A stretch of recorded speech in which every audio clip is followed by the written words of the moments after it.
Ladies and gentlemen, welcome all to Season 1, Episode 8 of Losing Our Marbles. Or 7. Is it 7? It's only 7. Shucks. I got too excited for a second there. Welcome. Good to have you all here. Today, rival, color commentator, shoutcaster, speed demon, eccentrinaire. Is that a word? Eccentrinaire? There's an eccentric and there's an extraordinaire. Is there an eccentrinaire? There should be an eccentrinaire. Why am I still talking? We need to introduce our guest. The one, the only, baXcast. Ah! There he is. Hello. He's What's here. up? He's actually here. I know. Both of us in the same stream at the same time. Bah! How's it going, Bax? How are you the today? The planets aligned. I'm doing great. You know, I'm doing pretty swell. I see you've caught the pixel standing bug. It's been going around pixel... Twitch. Yeah. Do recommend. Okay. Do recommend. Night and day difference. There's definitely there's like a power stance to it. Like you and Pixel especially, you have that kind of like where you like lean forward and you got the saltering from side to side. Like yeah. It's just like there's just such power behind it. I pace constantly. Ooh. Hey, guess what? You want to have some fun? Let's have fun right now. I'm going to answer this phone call and I'll be back in 30 seconds. Oh, yeah. See, I knew this was going to happen. The moment you get both of us in the same stream at the same time, it's just immediately downhill. We didn't even last a minute. Oh man, beautiful. Ladies and gentlemen, our guest of the day for the first time, baXcast. He's here. Okay, we did it. He's here. Okay. 10 out of 10. Made it happen. Would watch again. Okay. Well, that's all the time we have for, ladies and gentlemen. We'll see you next week. Thank you everybody for showing up. This has been an absolute trip. Now you'll notice what I'm kind of showing it. You pace when you have the ability to stand. Mm-hmm. At least for me, like when I'm on the phone, like I'm a pacer. I'm a phone pacer. Yeah. Some people aren't. I can't stand still on the phone. Right. But when you can stand and stream, holy smokes, the pacing does not go away. It does not disappear. I continue to pace constantly. I'll just be talking. I'll walk away from the mic. Like you can't even. I was watching that actually when we were right back into the mic. You know, when we were setting up before stream today. I was like, "There's a lot of volume variance with that with that real estate he's working over there." Yeah, nothing is guaranteed. Basically, I know that if I am 6 inches away from the microphone in front of it. It is capturing everything, and as soon as I walk away, nothing is guaranteed. All bets are off, and I'll just talk really loud and hope it picks up something. Well, we're glad to have you here, Bax. As is tradition, I generally lead the first hour. You generally lead the second hour. There will be a mainstream mix-up, and if you think it's mixed up already, whoa, wait until it happens. All right. Yeah. So I have a couple questions prepared, and I just looked down the list again, and there's just one question that's like right in my face, because we're trying to talk about things for 2 hours, and one of the questions I have is, in quotations, things we shouldn't talk about.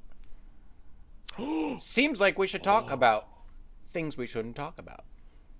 Things we shouldn't talk about. Yeah. Talking about things we shouldn't talk exactly. about. Is that a bad idea? I think it's a great idea. Me too. I think it's a discussion that we probably should open up more often. I mean, I know that we were talking, like when we were kind of coming up with ideas for what we wanted to be talking about, and something, and you were kind of asking, okay, well, are there things, like specific things you're interested, or some things you want to avoid? And the fact that's even a question, like, are there things you want to avoid talking about? I could understand maybe there are some like things in somebody's like past, like a very, some kind of experience they don't want to revisit. But as far as like topics of conversation, it seems like we've kind of like slipped away from being open to just kind of learning and growing in talking about different topics. That's kind of why I made this podcast, was to talk about things and like remind people that you can talk about things in a constructive, respectful manner without putting up the walls and hurling barrels of fire at each other. Right. It seems that, and I mean, well, that's kind of the crux of the issue. What you mentioned right there. That's the issue is not the topic. The issue is civility, right? It's civility surrounding a topic when we're trying to talk about it. Yeah. And right now, it's just kind of frustrating because, like I work in a customer service field, and so I'm talking to a lot of people quite often, and a lot of them will bring up certain topics. I'll give a little bit of, kind of, I don't want to call it pushback, but I'll be like, okay, let's engage in this and see what happens. You brought it up. Well.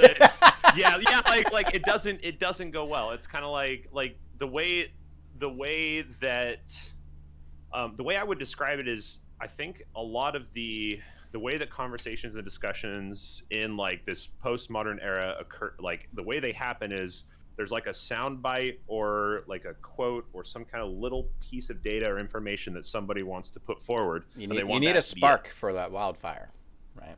Yeah, right. So they put out the spark and then they don't want the fire. Right. That's the issue. The issue is they throw that spark out there and then like fold their arms. Look, I was just trying to have a cigarette in the middle of the bush in August. Okay, why do we have to have forest fires every time I just want to have a cigarette in the middle of the bush in August? I don't understand. Right. Yes. Yes. So that's something like, so let's bring up like the P and the R word, like politics and religion. Those are like the two things. Like, all right, at Thanksgiving this year, don't discuss what Aunt Susie did last year, and don't discuss politics and religion, right? Like that kind of seems to be like that's it. Like those are the only hard cut rules that ever get put down. But like I imagine a world where we have the ability to have these very like open and civil conversations about like two of the probably most important discussions we could possibly talk about. Right. Like as far as like things that saturate like every single day life for every single person on the planet. Yeah. Politics and religion is pretty far up Especially the list. like in a democracy, even the concept of not talking about politics in a democracy, like that's the whole point of a democracy, is to talk about the politics. Like, what are you doing? It's like the voters are suppressing themselves. I mean, we have enough issues. Yeah, we have enough issues otherwise. But then they people don't want to even like reach maybe like new ideas or new levels of things. Like once I kind of like. I don't even remember like how I got to this point, because I definitely was on board with like, hey, we aren't going to talk about any of these things because I'm uncomfortable with them. And then eventually I'm like, you know what? I'm comfortable just being really wrong about everything all the time. I think and then as soon as I really did that, it's like, wow, like the whole world just opens up to you for discussion. I wonder if it isn't so much, maybe it's not so much that we've forgotten, maybe we haven't forgotten civility. Maybe people are just afraid to be wrong. Yeah, that's what I was just about to say. I think that's a big part of it. Is as has been psychologically tested, the assault of your ideals psychologically is inseparable from an assault on your being.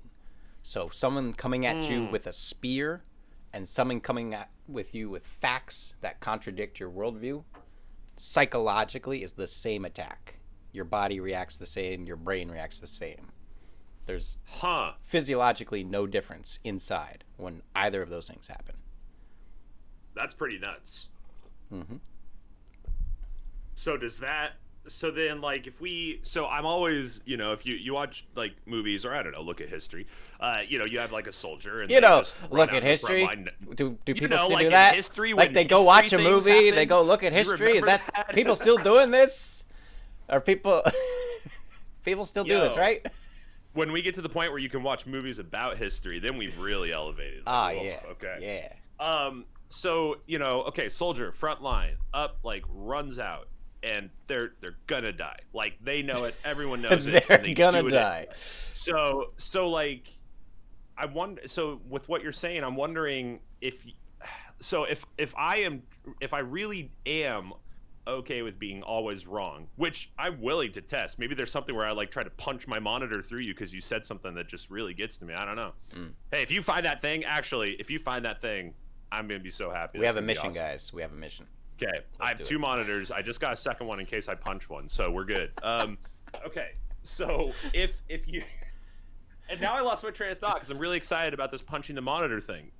So if we look at it psychologically, is it the same thing? Like if I say I'm not afraid to be wrong, am I psychologically running out of the trench into fire? Yeah, you're not afraid to die. I know I'm gonna die. Like, I know I'm out. You've shed your intellectual fear of death instead of shedding your biological fear of death. Same thing. But then I die. But then my brain's dead. It depends. I'm out. I mean, socially, you could be destroyed, right? That's the role of the bard, right? The barbarian can kill you once, but the bard can kill you over and over again throughout the ages, right? So, that's that. But on that same, since we got a good analogy going here, you can show someone a spear without evoking that fight or flight response, right? Like there are ways to present a spear to someone without making them go like, "Ah, God," right?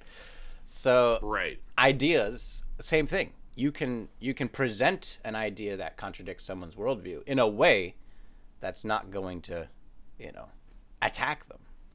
And I think that's a big part of it is people who are right that want to educate other people so that they can also be right.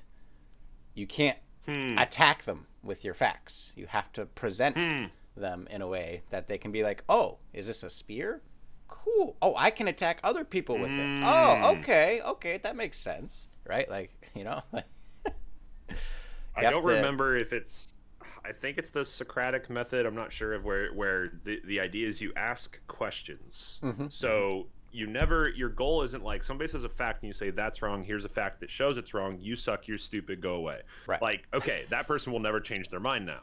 But instead, if you like want to change somebody's mind, the idea is you plant a seed in their head that they don't know is there because you just kept asking them questions about a stance they have until they broke it down themselves. Right. Got angry, pieced out, but now there's that seed that just germinates for however long. Right.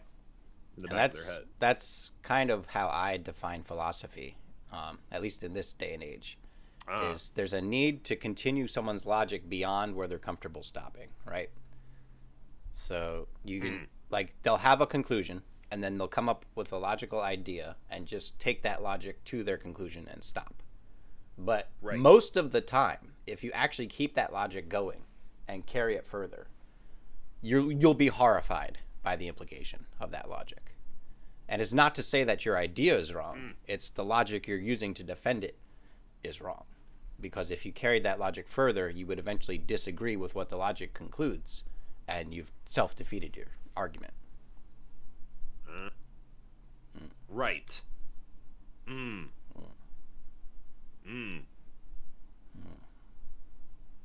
This is the most dramatic podcast episode I've ever had. Can I just say, I really appreciate what's going on today. Yeah. This has been so dramatic already, and we're only like 10 minutes into the show. So the idea here is then, but we also have, I'm trying to pace away from the mic. Okay, so we have like,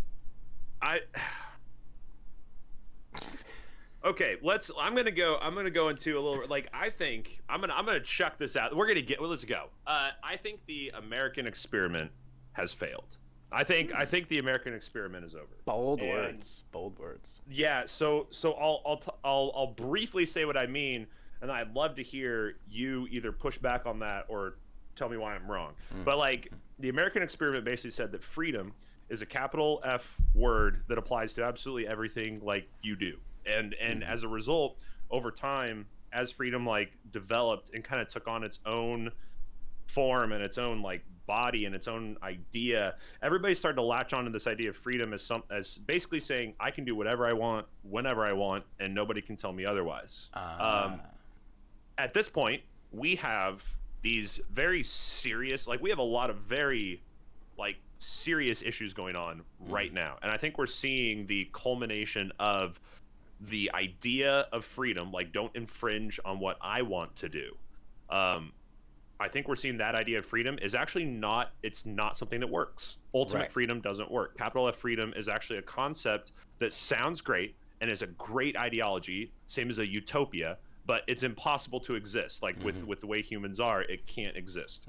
So attaching that back to what we were talking about, like if you're planting seeds in people's heads, if you have people that just don't, like they don't care, you know, if you have people that are like, I see what you're doing, but I don't want to do it. I don't want any of it. I'm not interested. I see it. It's great. I'm not interested. I think we have a lot of people who feel that way right now. And as a result, like, I don't think the current like democratic like state in the United States is stable. I don't think it's stable. I think it's unstable. I don't know where it goes. I don't know what it looks like. It's just more me saying, I don't see how you can recover from a lot of people taking capital F freedom and then saying that I'm not going to do anything that anybody tells me to do because freedom.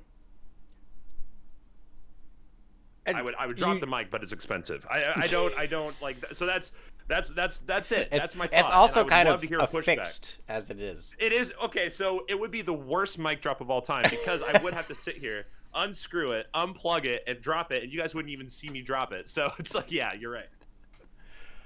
All right, pushback time. I'm not taking that. All right. You are arguing libertarianism, which I agree is a self-defeating idea. A lot of libertarians will often have the soundbite of, you know, taxes is theft, right? As far as a free society goes.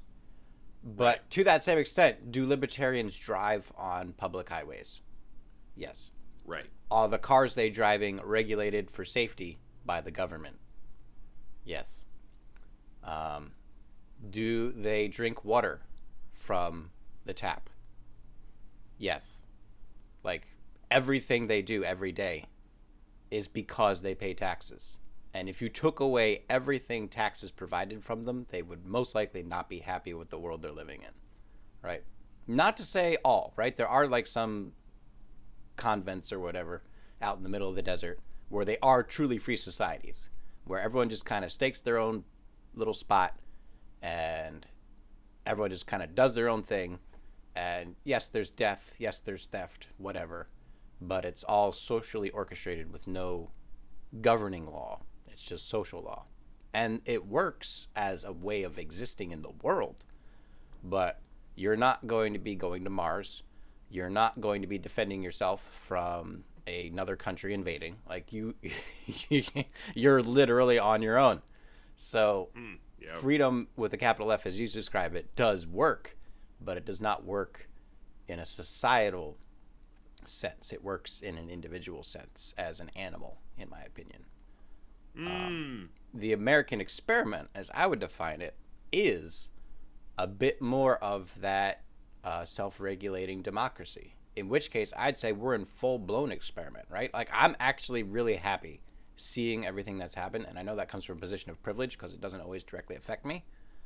Sure. But, like, when you see the Supreme Court denying the action of someone from the executive branch, that's literally our democracy in action. Like, that's how this country was structured just for this occasion. Like, 200 years ago, a bunch of brilliant people knew this was going to happen and put in a system in place so perfectly that it's still working today, despite all our advances trying to make it not work, right? Like, everything that every politician has ever done to try to dismantle the perfection of the idea, it's still working. Not to say it's perfect, but to say it's still working after all of this and despite all of this, right? So in my mind, I actually think it's a great time for the American experiment because you're finally seeing these things in action. You know, 50 years ago, you didn't really have a good example of how America suppresses a dictator. You didn't really see how the Supreme Court interacted with the judicial branch or with the legislative branch, right? But ever since the 60s, it's been full front and the world follows, right? How many other countries have joined in on the police brutality protests? Like, it's everywhere. And that's kind of the American experiment. Is the world like, it's like, oh, what's America doing now? Oh, we got to get in on that, or we're going to stay away from that, right? Like that's, to me, that's what the American experiment is. It's this demonstration to the world. Okay. If since we're talking about history, you brought it up. You brought it up, sir. We're going. We got rabbit holes are just popping up. I'm diving in all of them at the same time. We're going. All right. My favorite historical character. Go ahead. I can wait. Go ahead. I actually no. I demand to know who your favorite historical character is. My favorite historical character, Solomon. Ooh. Old Testament king. Solomon. Old Testament king. Wrote the book of Proverbs. If you want a good fucking read the book of Proverbs. You don't have to be Christian. Just read it. It's hilarious. Here's how Solomon decided to be Solomon, right? He had so much money, so much power, so much authority, control, and favor in his land that he was like, I could literally afford to make all the mistakes anyone could ever make as a ruler, so that there's a historic record of everything not to do as a king. Like he was that good. And if you read anything about Solomon, you're like, that's a terrible idea. No, that was a terrible idea. But he could afford to be, like, he sacrificed himself to like lay out a history of things not to do as a ruler. It was amazing. Right? And I feel like the American experiment's kind of the same thing. America is so ahead of the game on the scale of countries that it can afford to make all the mistakes as a teaching tool to all the other countries, right? So here's a good proverb, since you're already diving in. Like a gold ring in the snout of a pig is a beautiful woman without good sense. Ooh. Okay.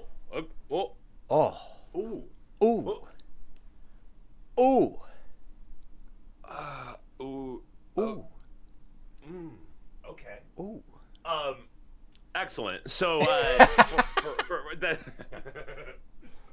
it's almost like you were prepared for that question. Like that, that's just how my brain works. That was I asked, and it's almost like you said, "I'm gonna toss this out there," and be like, "No, go ahead." And in the back of your head, you're like, "He's gonna take the bait. He's gonna ask about it."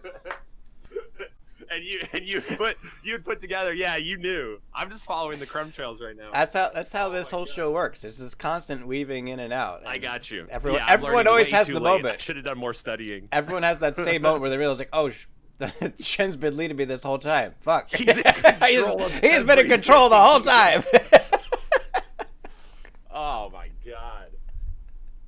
Okay, so just to reattach, first of all, what were we talking about? I thought we were talking about like what clouds are made of. So we have, I used to be Christian. I'm no longer Christian, so I'm very familiar with the Bible, if you will. And now with the way that you've described it, I am much more interested now in reading about a guy who had so much money that he wanted to like give examples of failure. It's pretty intense. To reattach back to the idea of the American experiment, I think we might potentially be saying a similar thing, and it like okay, I think America is like a guy who has built a flying suit, and he's got a flying suit on. I'm captivated right now. He goes and finds. I can't wait to see how this ends. So he's got the flying suit, and he's got wings on it and everything, and he spent a lot of time putting this together. He has thought of everything, and he goes up to the highest point. He or she, it's 2020, okay? They go up I don't to think the top women want to be attached to this at this point. I think they're okay with this. No. This is clearly what a man would do. Don't you bring me I don't think a woman would do this. Okay, fair enough. So he goes up to the highest cliff possible on the entire planet, and then he jumps off, and he is careening at the force of gravity down towards the ground that is so far away.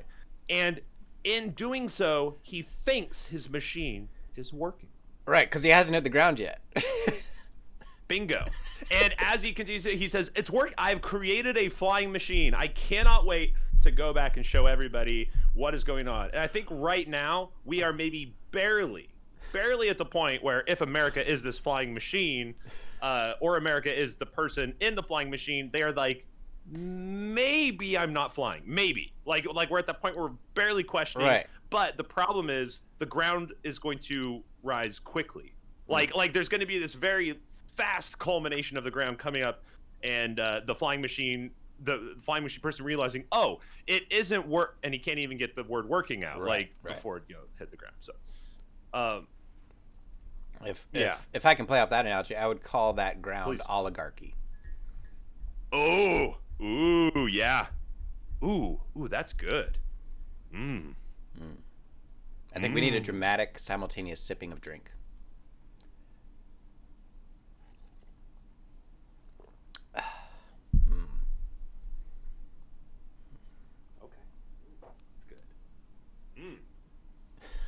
Good stuff. Good stuff. That's excellent. Yeah. Do you have just a stab in the dark, real quick? Do you have any questions related to this? Usually, at this point, to keep the conversations going, I ask if you have prepared any questions related to this. But I don't even have any questions prepared related to this at all. No. So, right. No. This is exact. This is good. Uncharted waters. I mean, just go into uncharted waters, you know. So there is like, okay, so everybody looks at the, let's segue. Okay, here's what I'm gonna do. I'm gonna pluck this conversation and I'm going to attach it to Heath Ledger's Joker in The Dark Knight. Okay, this is what we're gonna do. We're gonna go. That's actually, it's not a big jump. I see it. What we're gonna do is what I'm curious about. So for me, in thinking this way, you know, this idea of like, you know, some people just want to watch the world burn. Some people don't. You can't, like, money doesn't matter to them. The whole point, there's some larger idea that is the only thing that they are going to care about as like an agent of chaos. So for me, like when I'm looking at, like, let's say these uncharted waters, or we're going, you know, somewhere in a conversation and I have no goddamn idea like what on earth I'm talking about or where we're going, there's that part of me that kind of like enjoys that thrill of like, oh my god, I might like, my brain might actually explode this time. Like, this is awesome. Like, I want to go into like stormy waters. Or if we take like this attachment and we say, okay, well, society has jumped off the edge of a cliff and we're on a flying machine and we're going down and we have no idea that the ground will come up and destroy us eventually, as per oligarchy. But like, what's wrong with that idea? Like, what's wrong with the idea that maybe, just maybe, our entire gig is just like this short-term chaos of just trying to figure out what on earth everything is, and then it's done? That's the most vague question I've ever asked in my entire life, for the record. Well, I don't think it's too vague. I think what you're asking is America the next Roman Empire? Are we the next big thing that falls, that 2,000 years from now everyone's like, you know, they were onto something. They fucked it up completely, but they were onto something, right? Okay. Maybe. Okay. Maybe. I really want to watch Dark Knight again. It's a great film. If you haven't seen Dark Knight, highly recommend. Go check it out. Even just watching 1, 2, 3 in a row, right? Because then you got the middle. Like, how often is the second one the best, right? It's like such a unique experience. Just watch all 3 in a row. It's true. And the first one is incredible. The first one is great. And then the second one was like, okay, well, this is what a movie can be. And then the third one was, you know, it was good. It's like, well, it had to end, I think the third one was the weaker of the 3. It had to end, right? It did. It had to end. It's true. You know, you had to pull it together. Yeah, that's a good point. Yeah. Speaking of ends, let's talk about beginnings. What's the history of your commentating? Commentating started when I was a student, graduated from Boise State University in 2012. While I was at Boise State University, I had a radio show. I had a radio program called Static Control, and I would sit there and talk. and then play music. And that was it. I was the talk and play music. Actually, great. Thinking that to myself in reflections on preparing for today was like, you definitely have that radio voice, that that low rumble Howard Stern radio voice, right? Sure, right.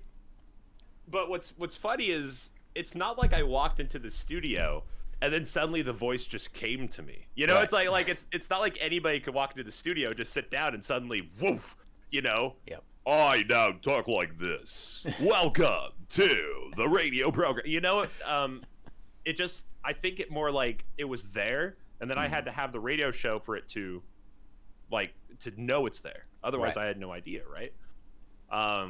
So for me, so that was it. So I started doing, that's like the actual like voice history. So I'm calling it like history of the voice, I guess is what we'll say. And then from there, it was like, I played video games ever since, you know, the NES came out. You know, I was born in 87. So like right when I was at that prime age for the Nintendo Entertainment System, like, and then that's Good it. times. So video games was like a natural progression. StarCraft was the first one I started commentating. So I was commentating StarCraft, and then I was and then I was commentating like Counter-Strike, and then after Counter-Strike, Rocket League, and now to here. So that's it. Yeah. That's it, guys. Marbles, the next StarCraft. Marbles is the next confirmed. Confirmed. Yeah. No, that's Confirmed. yeah. True. I don't know what the Zergling is. I don't know where the analogy goes, but yes, confirmed next. Yeah. Done. Done. That's All right. I think you need to ask a question at this point. Oh yeah. No. Let's dive in. Yeah, let's do it. So, if we look at like when, okay, so when most people in the community say, okay, like Shen's TV, and it's like, okay, Shen's TV, they probably are probably doing mixed some reaction. really good tilting, right? No, right, or yes, no, everybody. That's how everybody reacts whenever your name's said, by the way. It's like Shen's TV, and everybody goes, Shen's TV, you say? I wonder what that makes me think about. So they're probably thinking like, you know, something tilting oriented. You have the hour map, you know, Master of the Universe. So when you're working on projects, like clearly, you know, you put out like tutorials and stuff that are dealing with tilting. You put out, you know, you're constantly working on the hour map to make sure, you know, it's bug free. People can run it. We were just talking about how excited you were about the hour track and how people like, you know, get to certain points and then just peace out because, you know, and that's like exciting. It's like, haha, my track was like so intense and complex that these people, they couldn't handle it. They just couldn't do it. What about a project appeals to you to take on these like such grand like steps as opposed to say making like smaller things or taking smaller steps towards things? What appeals to you about projects you work on or are focusing on? The question, guys. That's. I feel like applause is needed just for the question. Oh my That was an God. amazing question. That was amazing. I love it. I love it. All right. I've discussed previously that my nature is more tackling the hornet's nest. Right? People say don't stir the hornet's nest. I will fucking tackle it. I will jump on it. Got it. And crush it. Like if there's a problem, we need to take care of this. Let's just. What are you waiting for? People, there's a hornet's nest. Is it a problem? Yes. Then let's get rid of it. Stop poking it with a stick. Let's go. Right. Okay. And especially for me, I do not have time. There is so much I want to do with this game, but hard stop. I don't have time. I don't have time. There's so much I want to do with this game, and the fact that I need money to live has done everything to get in my way of actually doing what I want to do with this game. So if I have time for marbles, I am going to make it the best time I have. So if I only have 30 hours to work on marbles for a week, I will spend that 30 hours building a map. And it will be the best map of the season, in my opinion. Right? So that's kind of that. And there's an adage I live by that one of my band parents association leaders used that still rings with me to this day, in that whether no when a job is first begun, never stop until it's done. Whether the job is big or small, do it well or not at all. Yo. Right? Right? Okay. Right? Okay. So we can take that and say, if I'm going to do something, especially in the very little free time that I actually have, Right. I'm going to make it the best that I can do. And doing small little half-assed bullshits, no. Re-uploading maps with small changes from the previous season, ugh. Right? Like, don't get me started. Don't get me started. I won't. I don't want you to be sick. So, any project, whether Okay. it's a Tilted commercial, which I am working on right now, actually. Now that the 1 hour map's out of the way, I can start working on the Tilted commercial for this season. Whether it's an event like a Marbles Tilted tournament, or my end of the season blowout, or helping other people with their events, which I have 2 of coming up July 1st on this coming up soon. July 1st on Instant Game Insights. Check it out. July 1st. Whatever it is, we're going to do it well. And because I don't have a lot of time, I will make it as big as possible to make it worth sacrificing what time I don't have. Right.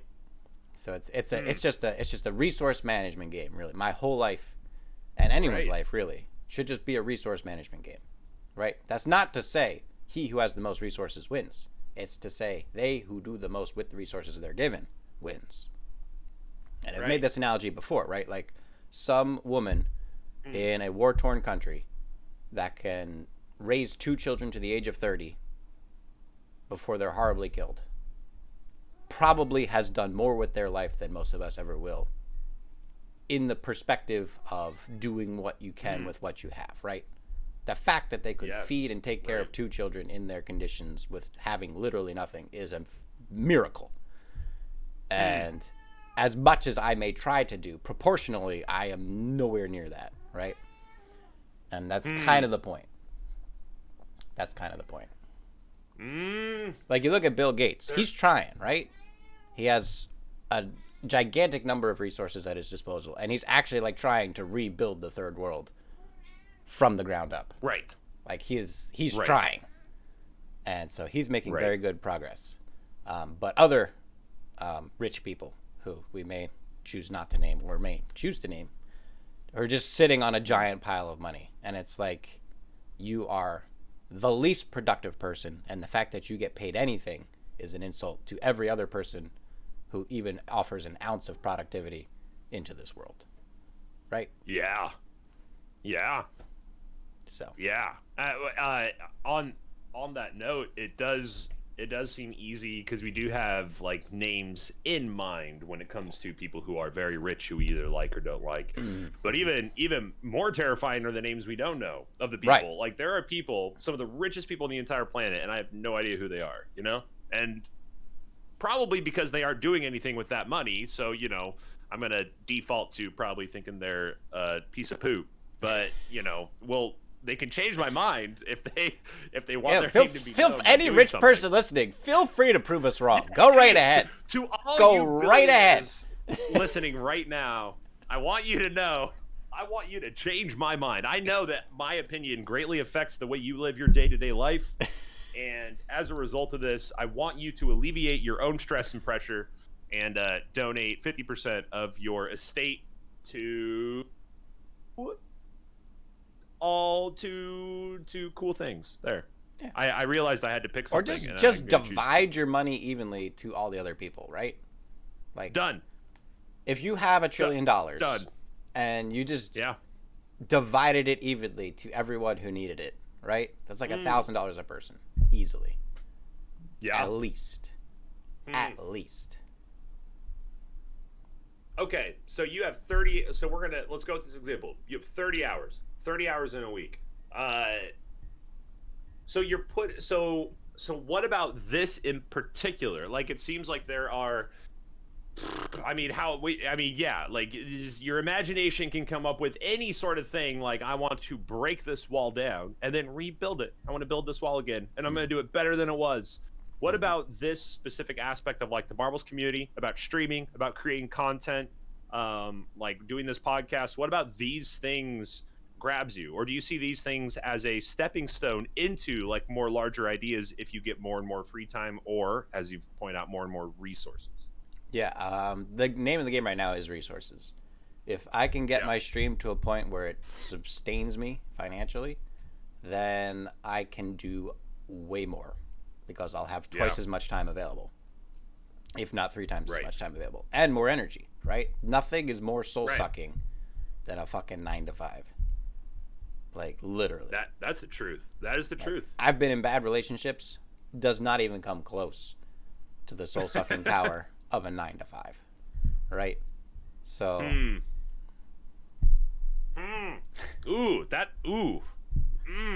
so what it's almost like I saw that the conversation was closing, and so I just opened another door right at the end to let it bloom out into another conversation. I was enjoying the hallway. We were walking down the hallway, and we were past we were passing the doors. Some of them led to very interesting rooms.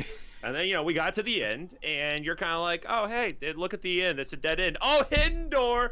Boom! And you kick down the end of it, and now it's like, let's go. So, like, once again, you've proven that you are in control. You are in control of everything. I should know better by now. Funny thing was, it was your question. That's the funniest part. I mean, that's good. I like that. I like that. It kind of just pops back and forth. That's good. Wait, so now I've forgotten. What the hidden door was. What was the soul-sucking nature of a 9 to 5. Excellent. So, do you think that is is it because it messes? It's like if you're trying to like draw a picture, or you're trying to you're working on a task, and somebody comes up and taps you on the shoulder, and immediately your entire train of thought and your whole psychology that was focusing on this task that you were trying to work with has gone away. Like it's gone now, and you have to acknowledge this tapping. I feel like that is when you're talking about that soul crushing nature of the 9 to 5. That's what it is. I'm working on this thing. Oh, but I have to, don't have an option, have to go do this thing right now. And I'm going to lose all the motivation and inspiration I had when I was working on this thing. Yep. Is that the idea?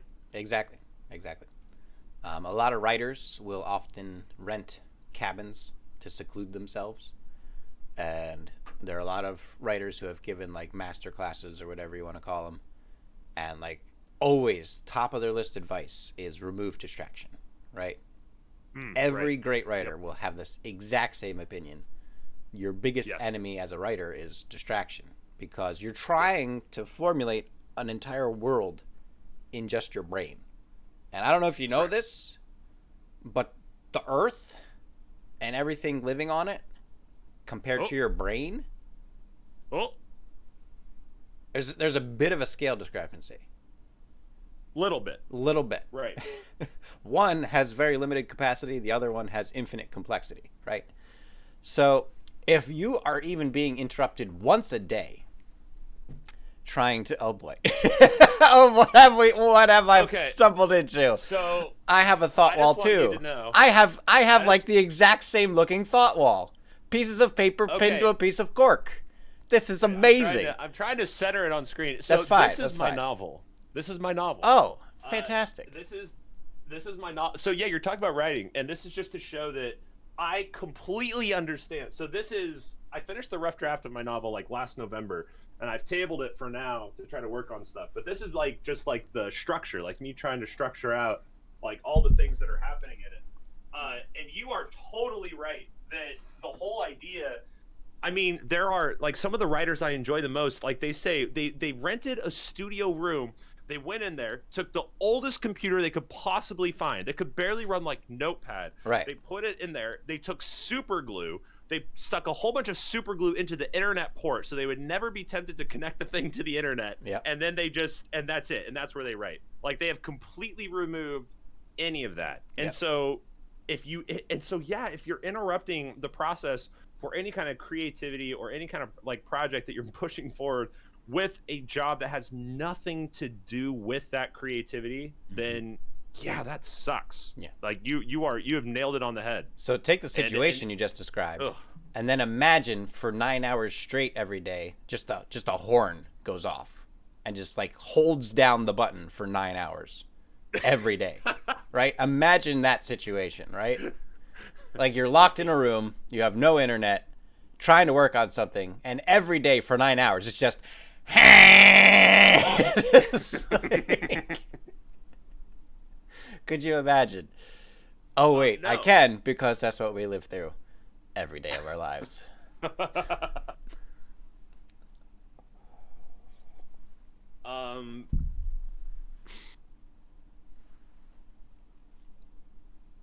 Writing is a thing. Writing. If anybody wants to know, I challenge anybody to write a book. Just write the rough draft of a book. Wow. And after that, you're just gonna throw that out there. Because we're having this discussion about like this actually kind of ties into we are just pulling the thread. I told you the whole thing's weaving. He's starting to see it. There's a hidden door. He can see it, man. It's all coming together. We're freaking Alice. We're just Alice and just going through, just looking at it. Okay. So the reason I say that is not like a challenge that's saying, hey, you can't do this. A lot of people kind of, if we want to talk about pet peeves, it's like, oh boy, you say something about somebody's like, oh yeah, well why don't you, and I'm like, I'm out. Boy. Anyway, so the reason I'm bringing this up, it's funny because I don't think you used any actual words, but just the sound of the back and forth immediately is clear to everyone what just transpired. Right. Like everyone exactly knows what that's. I know everybody. Doesn't matter what language you speak, you just know exactly the situation we just described. Right. Oh man. The reason I think people should do that is because it just first of all, the effort will develop an immediate respect not only for other people's work but for your own work, because you realize how much like blood, sweat, and tears are poured into sitting down in front of a blank screen and forcing yourself to do something you don't want to do. Yeah. And then on the other note, it is so I learned, maybe this is just me, but from what I've read from other writers, it doesn't seem to be the case. You learn so much about yourself, forcing yourself to work on a project that is of a magnitude of a novel and make it work. Right. It's not, a lot of people might, I think there's this kind of condition when it comes to writing where a lot of people who aren't writers or don't do too much writing, they kind of view writing as, you sit down and you type on the keyboard and wow, you're a really creative person, so this is going to be easy for you. And there ain't a writer out there who it's easy for. And especially the ones who it's not, the people who aren't writers, it's especially not easy for them, and yet they're still trying to do it. And some people who are writers are not creative in any way, shape, or form, yet they write some absolutely fantastic novels. It's more to say you're talking about these projects and these things you're working on, and the okay. Hold on. Okay. Oh. I'm off the camera. I'm back on the camera. All right. So I'd be interested in hearing your thoughts. So you have this. So if we have this 9 to 5 air horn, then after that we have a self-induced air horn. We just say, well, I loved that so much, I'm gonna go home. And I'm going to pick up my own air horn on the way home, and I'm going to hold it up to my ear until I go to sleep. So, but that's kind of what. That's kind of how this works with projects, right? You sign up for projects, you sign up for working on stuff, whether it's a stream, a novel, or anything else, and we just sit there and we just had so much just excruciating psychological pain, and our choice is to make us go deaf in our own right ear. It's well, I better make the left ear deaf. Right, I need to balance this out. So what is Oh I don't know. man. What is the psychological condition for that? Why do we appeal to torturing ourselves? What is it about the project? What is it about the air horn we bring home that we enjoy so much, or that we feel so, it feels so necessary? Like it's something inside us that just like it must exist in the world. Um, Stop. Hmm. I'm gonna have to go back a couple steps here. Which you covered a lot of ground real quick, and I gotta go back over it. So let's track back a little bit. World building, world building, and exposing parts of yourself responsibly. If you want to make a good story, the people in your story need to be human, right? You can't, like, most of the time when people don't like a movie, it's because the people in the movie are not acting like humans. Like when people are tired of the same old horror story tropes, it's because the people in the horror story are not doing what people would do in that situation. It's like you're scared, you're walk alone. Into the murder basement? Exactly. Why are you going into the basement? Stop. No one would do that. You would just run into your car and drive home, right? So in order to make these good worlds, you need good characters that are humans.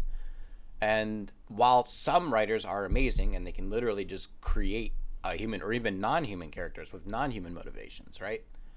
The easiest way for writers to do that is to find something in themselves that they can grow a character out of, right?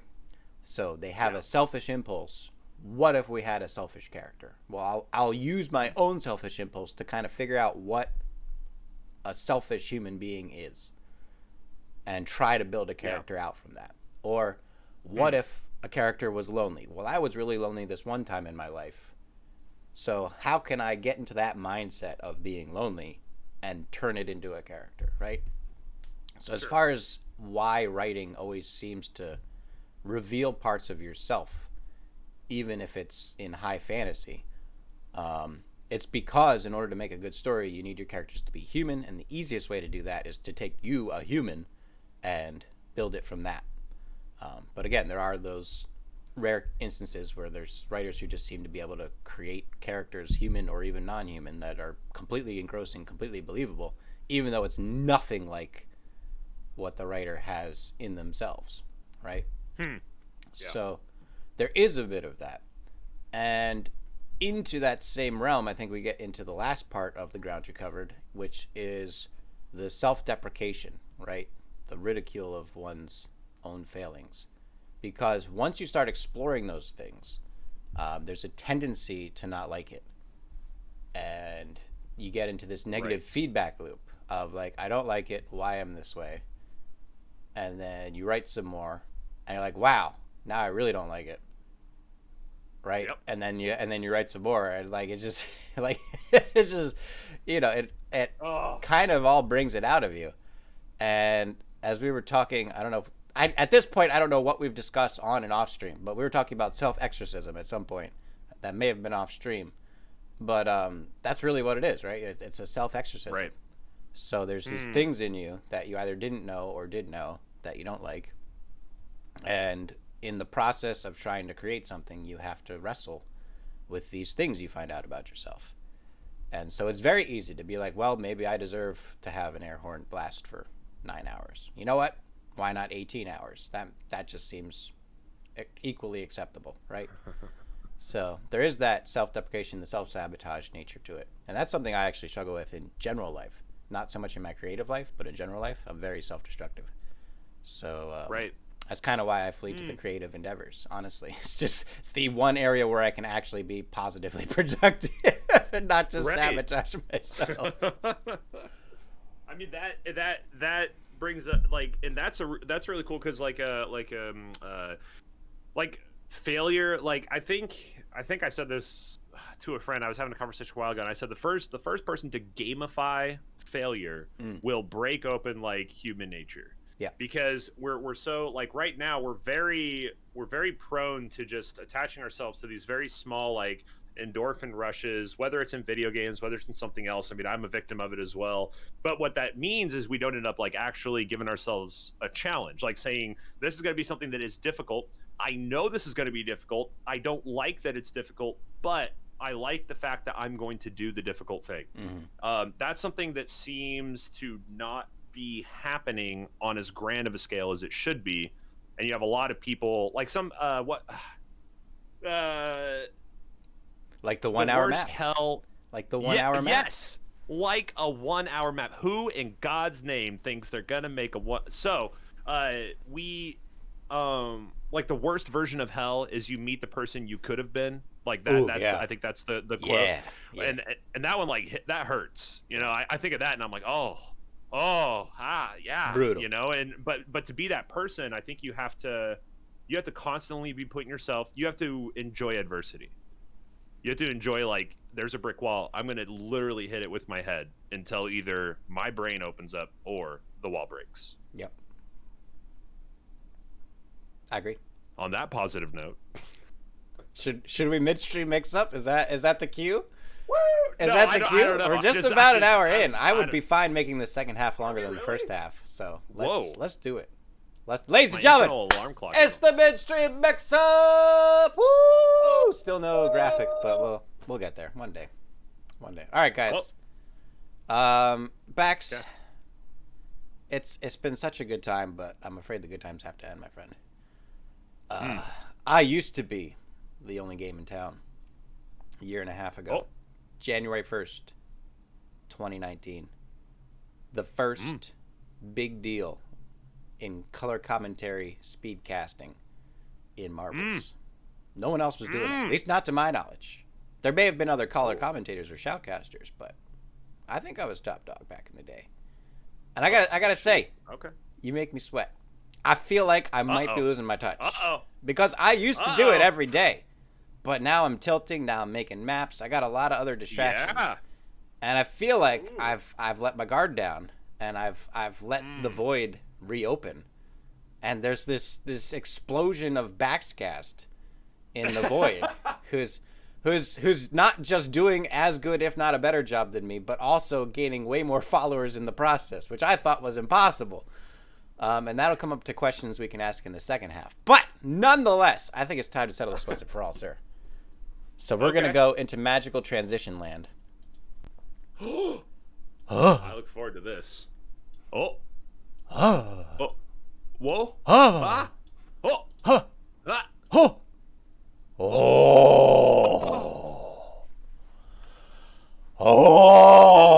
That's right. It's been up the whole time and no one has joined. No one has joined the entire time. What a deal. Has that been waiting? Has it just been waiting the whole waiting? time? It's been waiting the whole time. I know. I'm sneaky. Ladies and gentlemen, for the midstream mix-up, we're going to have a little commentator showdown to see whose chops reign supreme. It's a friendly competition. This doesn't actually mean anything. This is like the first jump for Neo, right? Of course he's going to miss. But, it doesn't mean anything. It doesn't mean anything. Either of us could still be the best. This doesn't decide it. This is just having some fun. All right? Midstream mix-up. All right, get your marbles on the track. Let's go. Wait, I want a marble on the track. Me too. We all want marbles on the track. Now, it could be a little choppy and awful, so I apologize. We haven't tried this before. You gotta embrace the scuffery. All right, here's how this is going to work. baXcast is going to do one of his favorite maps. This is Rusty Remnant. This is not it. What the heck is... I clicked on Death Alley. Why is Rusty Remnant on my screen? Rusty Remnant is in Death Alley. I mean, they're basically the same name when you really look at it. There's vowels in there. They're not even next to each other. What in the heck? They're not even. It's not even a misclick. It's an intentional sabotage. Just a straight up wrong map. You are the wizard behind all the things that are happening. Wow. Oh my god. All right, everyone has to join in again. I apologize. That was my fault. Anyway, Death Alley, one of Bax's favorite maps. So Bax is going to do the first one. I'm going to do the second one on one of my favorite maps, if not my most favorite map, Portal Alley. And then we still haven't worked it out how we're going to do it, but we're both going to do Pixels Raceway for the last one. Either at the same time or taking turns. We don't know. We'll let chat decide. We'll let chat just. Oh God, you know what they're gonna pick. Maybe. Well, I mean, No, they're gonna pick both. They'll pick both. It's pretty obvious. They're gonna pick both. Oh my goodness. All right. Oh, it's funny. So let's see if we can get up to 10 marbles here. Who else we got in chat? We got a lot of people there. Sports Hawk's in. Shoney's in. Kira's in. Bax is in. Harmith's in. Mustache is in. I Am Hot is not in. Cassix is not in. Den Bull's not in. What you guys doing? I will guilt you into joining in this race. How dare you? Guilt into joining. Now, I should also explain at this point, you're at a disadvantage because I'm controlling the camera. So, literally, I could just do this and be like, all right, go. No, I'll cast it. Bring it. I mean, I'll do it. I mean, come on. That's the I accept the challenge. I will cast with a blindfold. I will cast those rocks out there. Those rocks will be the most casted rocks you've ever seen in the background of a marbles track. All right. It looks like we're at our limit here. All right, so we're gonna put on 30 seconds just to let us get into the mindset. You know, this is the thing. These are lots of questions I have to ask you in the second half. So I'm glad we're doing this as a mystery mix-up because it's gonna set up a lot of good things. So we're gonna put 30 seconds on the clock. Bax, everything look good on your end? I know I'm losing some frames here, but it looks great. No, right. we're solid. All right, 30 seconds. I'll do my best to keep the camera going. And I look forward to your camera work. Ladies and gentlemen, welcome to Pixel's Death Alley. I am Bax, your commentator for today's match. Behind the scenes, we do have Shen's TV on the camera doing the broadcasting. So any complaints, please address them to @Shen's TV. That's right. You can @ him on Twitter for any camera work failures that you do see. Please feel free to spam the @s, and we will get down into our track here. We got 7 racers. We got Bax, Kira, Glorious Mustache, Sports Hawk, Shoney, Harmith, and Shen's TV on the track. We are going down the Plinko set here, coming down to Death Alley. Death Alley, a pretty rough track here for a lot of marbles. I'm going to be very excited to fall off the track immediately. We have Harmith going to be out in front, going to be trying to move up. Shen's TV looked like they got launched into the Vuvuzelas. The first set of Vuvuzelas, there's about 5 or 6 sets on this track. Harmith still going to be out in front. Got to watch the pins there. So we do get the credit from the broadcaster for 6. And Cast of Curse is activated, even with 7 marbles on the track. Shoney, God, will anybody even survive? It's now just a matter of primal survival. Kira going to be out in front. Glorious Mustache right behind. We got the record by Pizza 437 there right behind. Maybe Kira's going to be able to do something about it. Gets a little bit stuck. Shen's will be out in front, followed by his Glorious Mustache, who gets thrown backwards and then off the track. We have 4 marbles still alive. Make that 3 with Shen's TV, Sports Hawk, and Kira. Kira, Sports Hawk, Shen's TV, all in the same set of Vuvuzelas here, trying to move forward. Will they be able to get through? They do get through, no problem. Pizza 437 does keep the record. Sports Hawk is yeeted off the side, because why not? Kira decides to go slow, which is a smart decision at this point. And it may be the Kira cast, ladies and gentlemen. Kira moving forward. Shen's TV trying to stay on the track, just right behind, just trying to follow. We're going to see what's going to happen. Kira got very close. Kira is hitting every single pin in a way that makes it so that the pin will not launch them off the track, but they are staying on. Shen's is taking over the lead. We're going to see Kira back here into the next set of Vuvuzelas. Both these marbles, look at how fantastic they are. Perseverance personified, if you will. Shen's TV moving up, and another close one. It's Kira. Way behind, actually, looking to make up some ground here. Shen's TV into the hopefully close to last set of Vuvuzela. Nope, there's one more, because why not? We have 2 marbles still alive here on Pixel's Death Alley. Continue to move forward. Kira taking it so slow. But that's okay, because everyone else isn't on the track. Shen's TV was going to be, a little bit of a bump there. Little bit of a bump. Kira, can you survive? And yes, Kira is through. Shen's and Kira towards the end. Will they be able to get there? It's going to be the question. Shen's TV is out in front. Which side will they pick? Shen's TV has been slaughtered. We go back to the Kira cast, ladies and gentlemen. It's all Kira. All they have to do is get through one more obstacle over to the right side. Will they be able to do it? That's it. These pins can be pretty dangerous. Will Kira do it? Kira comes up towards the pins. Oh my God, Kira is still moving towards the pins. My God, Kira! Oh no! Is that the worst? Oh!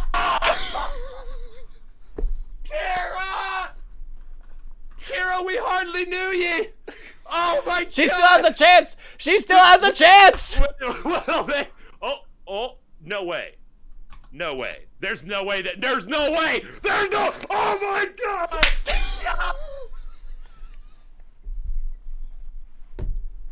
What on earth are we witnessing? What are we witnessing? The KiraCast is immortal. The KiraCast. That was amazing. I concede. My race has got nothing on that. Nothing on that. No, well, I had help from Kira because, oh my god, that's about. Wow. All right, the bar's set, ladies and gentlemen, and it's set fucking high. Oh my god.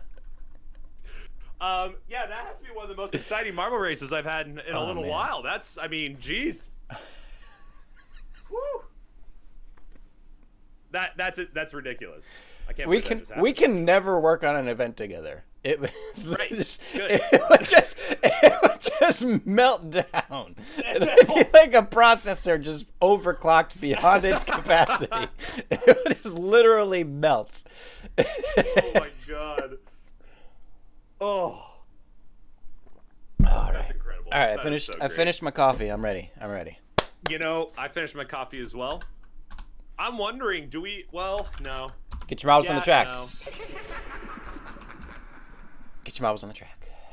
You know, I do want to give a shout out to the behind the scenes. Shen's TV was controlling the camera on that one, and that, you know, you really brought that slow-mo in at that end. You know, you really cranked it. You pushed that bracket button. You really, you got that thing so slow. And couldn't have been better how that turned out. Could not have been better how that turned out. All right, we got 7. Let's go. All right, folks. Oh my god, I can't believe that. All right, you had the content. I think I have to go for speed. I think that's the only way I can up that. Ooh, hey, you gotta do you.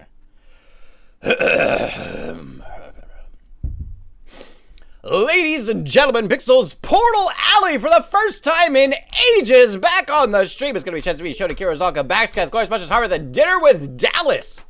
Getting in for the first time on the stream ever. So here we go, ladies and gentlemen.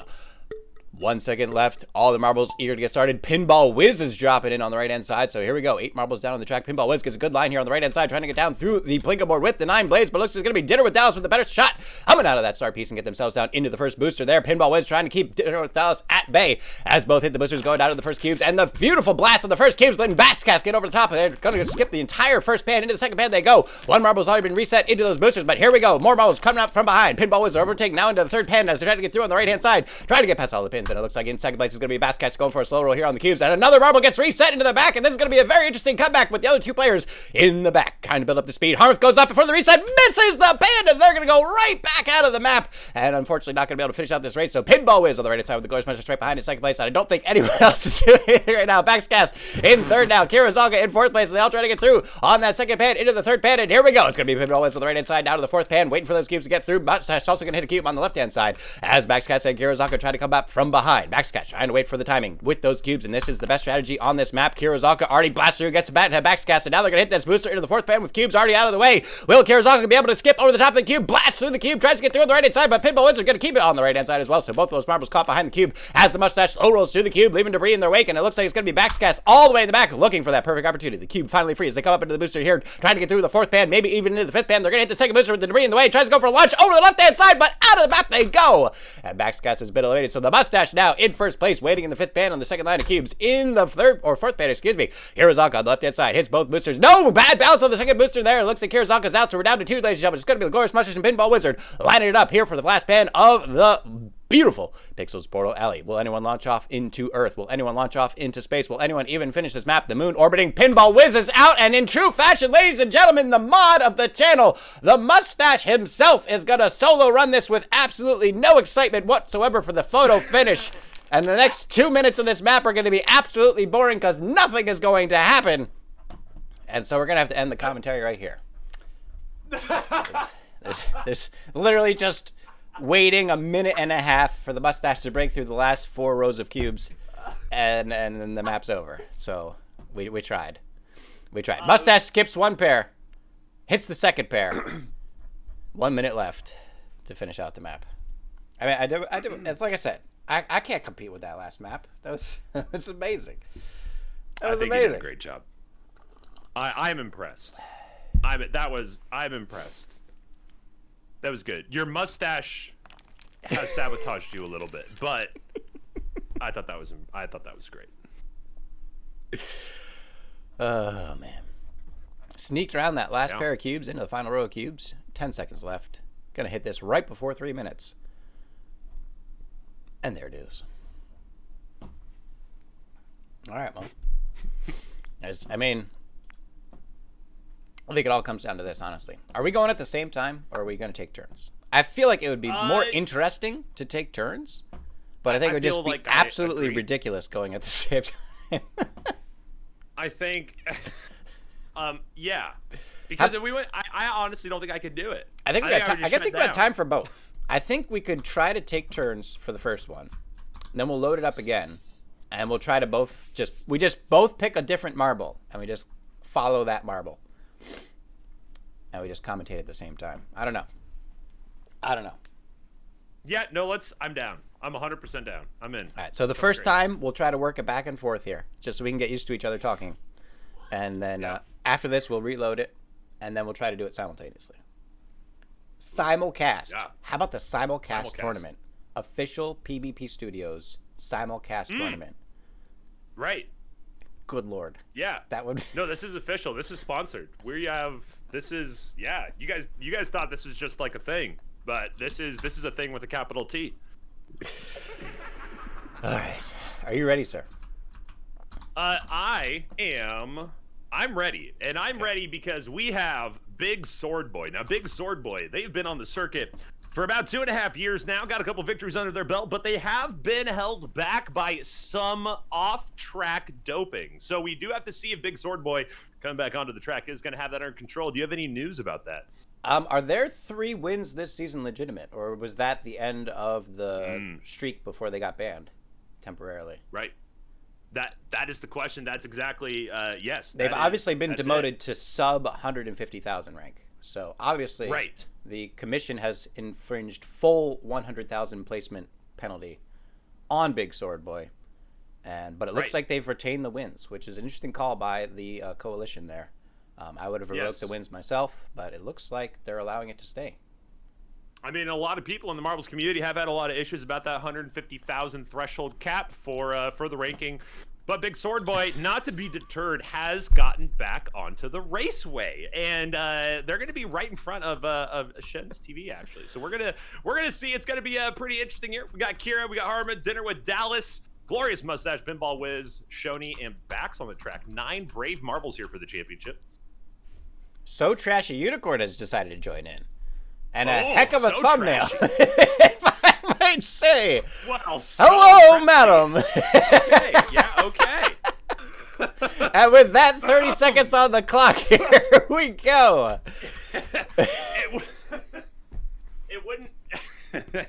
It wouldn't be a true marbles race without some tilts. Without some tilts. Without some tilts. Yeah. Yes, indeed. Tilts with an L. With an L, yes. Excellent. Classy. We classy around here. All right, ladies and gentlemen. 10 subs. Yep. 2, 1. And we're going. Start off with baXcast, Shoney, Pinball Wizard, Dinner with Dallas. Glorious Mustache, Trash Unicorn, Harveth, Kira, Zalka, Shezavi, and Big Sword Boy all get down into the Jumpman platformer, looking to get everything going as we head into the first line. And what do we have coming up? baXcast.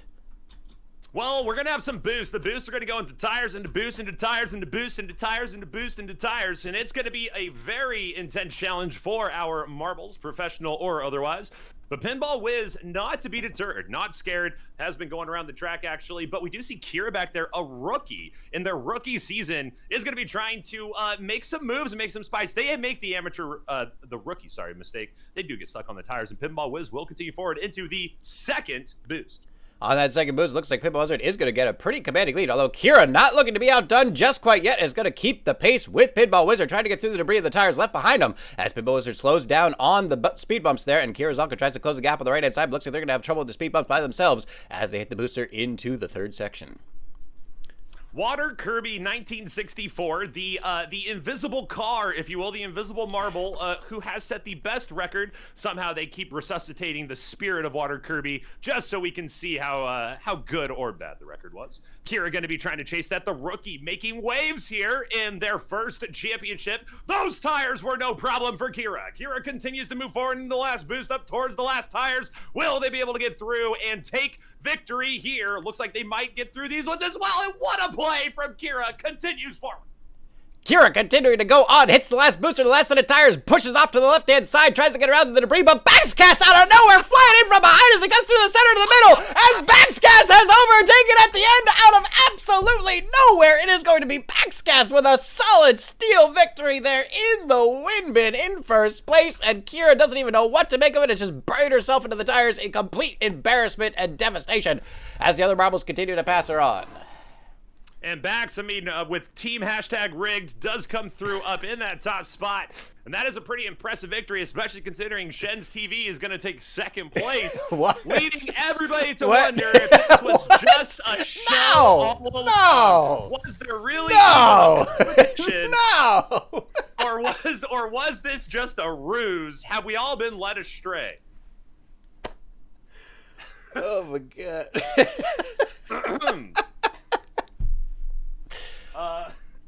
All right. Okay. I just had an idea. Are you familiar with Robotic Roadway with the invisible dips and dumps and the hammers? I am familiar. Yeah. I think that's going to be the perfect map for simulcasting. So let's do it. We're each going to take a marble, and and if our marble dies, we just have to pick a different marble. So I may have an advantage. So what I'm going to do is I'm going to take my headphones off. That's a good idea. So that way, that's a good idea. Yeah. So, and then I'm just gonna go. So the only people who really get to enjoy the insanity are the people who are watching. We're just gonna suffer. I'm not gonna know anything that's going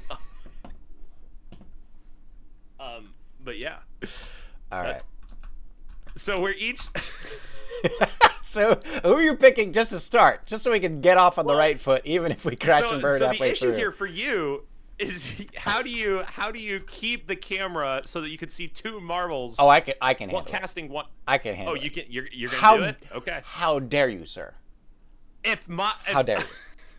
I swear to God, if my marble leaves the camera's view, even for one frame, I'm suing. For one frame, because I will not know what to do. Right. There. How's that? Is that better? There. Just bird's eye catch. I'll take I'll do the pinball whiz. I'll follow pinball whiz. The pinball whiz. Or I'll scream at pinball whiz. All right, sounds good. I'm gonna follow So Trashy Unicorn for the beginning. Okay. Oh, that's hard to say. I might have to go with Drahuska's. I think a little easier to say. So Trashy Unicorn. There's a lot of syllables in there. There's a lot of sh's and y's, which always slow you down. All right. 30 seconds. Here we go. Oh. Okay, I am taking the headphones off. There. Oh. And I hear nothing. This is going to be interesting.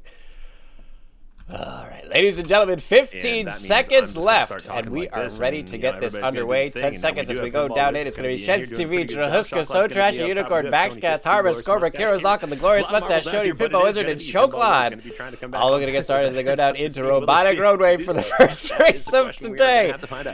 So Trashy Unicorn come down to the center of the vertical pinball board with the standard circles of diamonds, all trying to get themselves down into the straightaway here to get into the rest of the track. baXcast on the left-hand side looking to overtake as they all go down, but it looks like Drahuska's got a good line coming into the middle, and it looks like Drahuska is going to try to overgate as they go through into the middle of the pack. baXcast in the lead, but it looks like Pinball Wizard is holding middle in the steady line. Drahuska trying to go up on the left-hand side. No, Drahuska going off to the right-hand side, so Pinball Wizard on the left. It's going to be Drahuska on the right as they go down into the stunning rotating vortex over. There's a cannon shot here for the right-hand side of Drahuska. It's going to be Shen's V, Kirozak, and Shody not too far behind it. So Trashy and Harbor trying to get themselves down. With baXcast, scores much as Pinball Wizard, Chocolate, and Scorba on that left-hand edge, getting to the top of the elevator. Drahuska coming up into that cannon shot into the center rotating vortex over. baXcast on the left-hand side trying to lead lead their way through. Looks like Pinball Wizard falling a little bit further behind as the players get down to the center. Trying to get the pitch. And Drahuska's going to get it. So Drahuska's going down to the center in first place with Pinball Wizard a little bit further behind. Drahuska trying to get through on the mystery tunnel on the left-hand side, but Drahuska has fallen out of the map and is not going to be able to finish out the race. So Drahuska no longer able to make it, and we're going to have to go off to Kira Razaka on the right-hand side, trying to take the lead into the hammer. Shensui tries to get through and does into the pan of those horse cubes. Kirazaka gets through as well. Shoni Hara trying to get through as well. The mustache falls out of the map. And it looks like it's going to be So Trashy Unicorn, baXcast, and I do believe Chocolate is So Trashy Unicorn blasted up by the hammer as baXcast comes up on the right-hand side. And it looks like all the marbles making their way down. Scorbo falling to their death as Kirazaka and Shoni try to get down into the invisible plane. Kirazaka on the right-hand side. Shoni and baXcast both trying to get through. Pinball Wizard having some trouble in the back into the pan of cubes as Shoni goes through on the right-hand side. Kirazaka trying to hold the lead as they go down in the boost.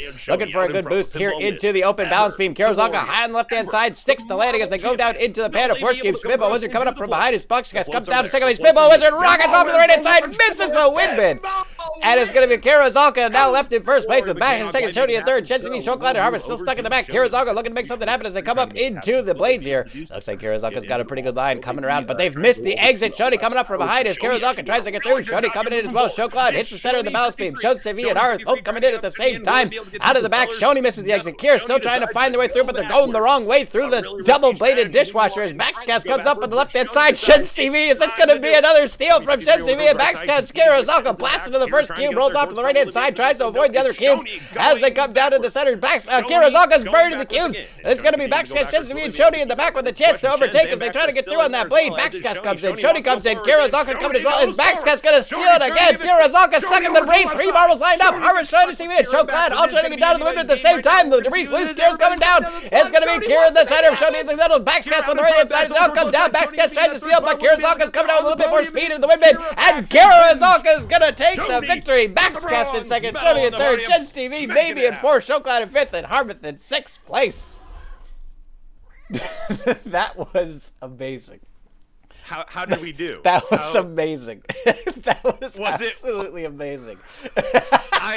So I'm gonna have to watch the VOD because I am very curious to see what the hell that sounded like. That must have been the most insane struggle for the chat to follow anything that was going on.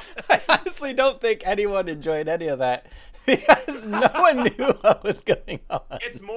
That's like we were talking about. It's more like they were enjoying how much they didn't enjoy it. Like they were enjoying just how much of a struggle it was to enjoy it.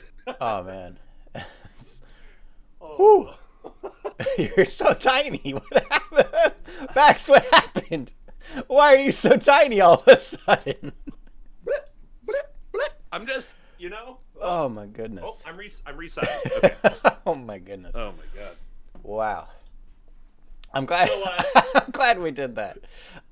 So both of our marbles died. They both fell. Who did you go for after your marble fell? Kira. I went with Kira. I was still like mentioning other marbles. Gotta go Kira. But I focused on Kira, and she won. Yeah. And Kira did it. I was focusing Shoni, so it was probably very exciting there at the end. Yeah, when you did your expert slow-mo positioning, and we're both screaming our heads off as our marbles come down to the finish line. Oh, that's really funny. Oh man, I'm glad we did that. Glad we did that. That's great. I regret nothing. That's great. I regret nothing. I have no regrets. Oh. All right. Back to the questions at hand. Oh yeah, back talking. All right, yeah, there's a show going on. So the two questions that come up now that we're talking about commentating, we have different styles. Clearly, I've watched you stream, you've watched me stream. When I commentate, chat does not exist because I have to be in the zone. When you commentate, you are flipping like a fucking light switch to chat commentating. I honestly don't know how you do it. How the fuck do you do it? I think this is one of those things where, and I think I kind of mentioned it, something about marbles gives the, like, so I can cast it, but in casting it, I also know that there's a little bit of like it's kind of a snafu. Like there's a little bit of ridiculousness to the fact that we are casting marbles moving down the track. What? So Well, hold on. Hear me out. I'm building a pyramid that we can tear down later. But I'm building a pyramid. Okay. All right. So the idea is like because outside of like the pure willpower and perseverance of the controller of the marble is the god of its destiny. It is going to do what it wants to do. So something about that like creates this ability for me to just like to bring chat in with knowing that that's not ruining the experience. In the same way that when I cast StarCraft, Rocket League, or Counter-Strike, chat doesn't exist. It can't. Yeah. 100%. Right. It does not. So I totally agree with that. And so I guess what I'm trying to say is like something about the community or communal aspect of marbles, like just takes that switch and says it's totally okay if you just like go dead air for 5 seconds. Like that's not actually going to ruin the experience here. And something about that, just that's it. If you find out the answer, let me know, because I don't have a good answer, but that's about it. Yeah, I can definitely relate, because my best tilting streams are literally when I'm just like cry laughing silently for 5 minutes. Like it's like literally if you just listen to the audio for 5 minutes, you would just occasionally hear me breathe. Right? But those are some of my best streams, right? So like you can't be afraid of not talking. That's a part of human life is silence. I think there is a part of me that recognizes the streaming aspect of it, and not just like not that recognizes it, because obviously we all recognize it if we're streaming. More the idea that like I don't know. I'm just trying. I'm trying to make it work, and I guess it's working. That I wish I had like a good answer. Because like I look at the chat, and you know those are people, and so I want to like bring them in. They say something. Was that in your hand the whole time? Yeah. I just noticed that. It's like a fucking magic trick. What's up? Whatever's in your hand. Like I just noticed was in your hand. It was like a magic trick. Like you just summoned it out of nothing. Like how did you do that? It is a small piece of plastic from the back of a strip of Velcro. How did you? Where did that come from? And I picked it up off the table about 20 minutes ago. I literally just noticed. With it. So, guys, okay, there's layers. There's layers out here, all right? We bring... we always bring the show. I was like trying to listen to you talk, and then you just like fucking magic this piece of plastic in your head. I was like, how did he do that? Sorry to like... Wouldn't this be impressive if there was a corner behind your right ear right now?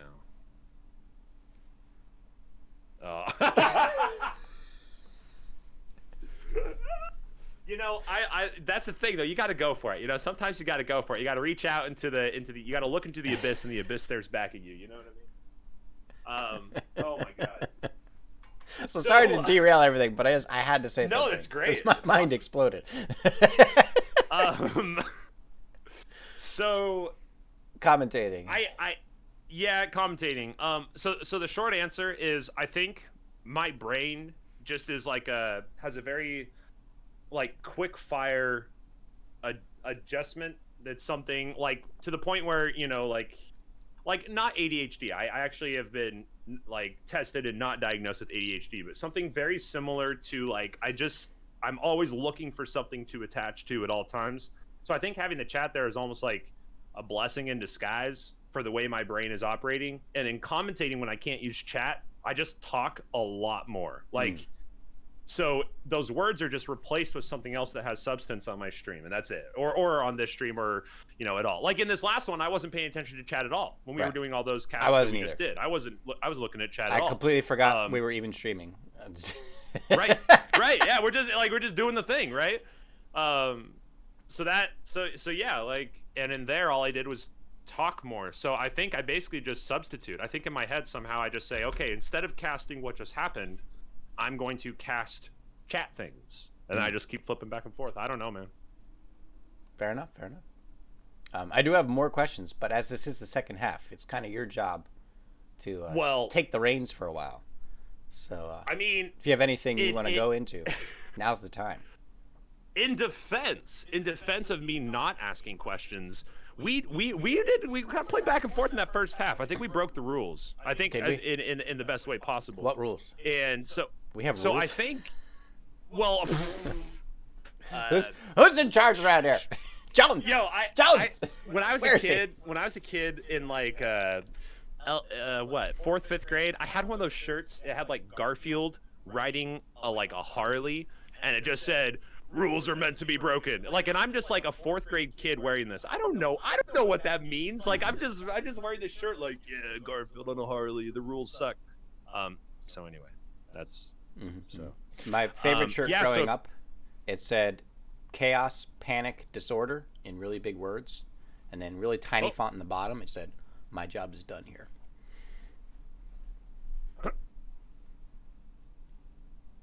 I want to let that one simmer.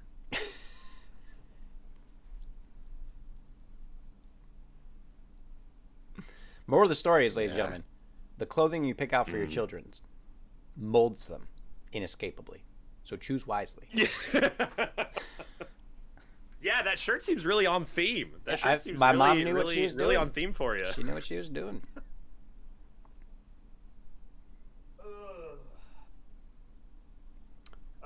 Okay. Well, okay. So in the spirit of asking questions, I'll ask questions. And then you can ask questions, and then I'll ask questions. We can do questions. So, so I'm gonna go very cosmic. I'm gonna go very like on a cosmic scale for a question here. I'm ready. And the universe is full of interesting things. That's how we're gonna start the question. Sure. What, in your experience, we were talking, and you're somebody who really enjoys just being like what we'll call a lifelong learner, somebody who is always a student of the universe, always looking to understand things, like learn things. It's interesting to get into that stuff. So if we're looking at like the universe as a whole, and you as somebody who has a desire to learn as much as you can about it, what up to this point has been one of the most fascinating things that you've learned about the universe that we exist in? I feel like I need another round of applause for that question. Like, where are these coming from? I don't even ask questions this good. Where are these coming from? I wrote questions down. I don't know. These are amazing. So as a student of the universe, what's my favorite lesson? Is that the boiled down version? Ooh, yeah, that's good. That's good. Oh man. Do we dare talk about the muon? Do we dare talk about the muon? I mean, Spoontree's not here. Spoontree's the arbiter of the muon. But it really ties into relativity. So you got to know a little bit about physics to fully appreciate this little tidbit about our world. If I put a muon detector on Earth, it'll be like, oh yeah, there's a muon. Oh, there's another one. Oh, there's another one. Now there's a problem with this. Unlike most subatomic particles, muons don't generally just pop in and out of existence, right? Muons have to be created. How a muon is created is the solar radiation from the sun. That's why it's called solar radiation, because it comes from the sun. Hits the magnetosphere of the Earth, which supercharges some electrons into muons. But a muon, because it's a supercharged electron, loses its energy very quickly, and in millionths of a second, we're talking angstroms here, it decays back into an electron. Now, if you take the furthest point into the magnetosphere that a muon can be created, and you take the surface of the Earth, and you have the speed of light, the fastest anything can travel, there's not enough time for a muon to get from that point to the Earth. So the muon detector should not be going off. So how are we detecting muons that should not exist long enough to be detected? Okay. Number one, we've all heard of it. Time dilation, right? We've all heard, like, the faster you go, the slower time is, which is true. And for the muon, it doesn't seem like it's too long, right? Because it, from its perspective, is just traveling at the speed of light. The Earth is coming toward it very quickly, and there's actually enough time from the muon's perspective to that. Although there's not. That's the thing. If you actually do the physics, the time dilation of a muon, even traveling at the speed of light, not close to, but at the speed of light, would not have enough time even with time dilation, to reach the Earth. So what happens? Well, not only is time dilated, it's called the space-time continuum for a reason. Space itself is dilated, or in this way, contracted, right? So from the muon's perspective, as it approaches Earth, the Earth is not a sphere. The Earth is like a disk, essentially. I know, the flat earthers were right all along. It's crazy. Boom. But from the muon's perspective, the Earth is like 26 kilometers thick, but still 10,000 kilometers wide, right? And the distance from the magnetosphere to the surface of the Earth is shorter than what we would measure it as, because we're moving slower. So from the muon's relative position, the time and distance are both more and less. And in those conditions together, it does actually have enough time to reach the surface of the Earth. Now, this just sounds like a good explanation, but when you put this information into practice, that's when it gets crazy. And this is my favorite part. So how do we make an experiment to experience this more like cognitively? How do we make a concrete example, or as close to one as we can get? And here's what we do. Okay? Imagine you are sitting on a little trigger switch and you're facing the side of a mountain. There's a tunnel on one side that goes through to the other side, and you can see both sides, right? And when you hit the switch, like superpower laser cutter just goes chunk, right? And so if a train's going by and you went chunk, you would cut the train right in half, right? That's the setup, okay? So imagine there's a train longer than the tunnel going into the tunnel. Now, when you click the switch, when the train is perfectly equidistant from the center of the tunnel, even though it's longer, you hit the switch, the train doesn't get cut in half because the train has shrunk. So actually, from your perspective now, the train is shorter than the tunnel because the train is moving faster than the tunnel. So from your perspective, both lasers go off at the same time, and the train is shorter than the tunnel, and then it continues through after the lasers go away, right? But what's it look like from the train's perspective? From the train's perspective, the tunnel's shorter because you're going toward it. So your train's longer and the tunnel's shorter. So if the switch hits at the same time on both ends, it's going to cut the train into pieces. So what does it look like from the train? Well, you have to keep in mind the train's traveling close to the speed of light.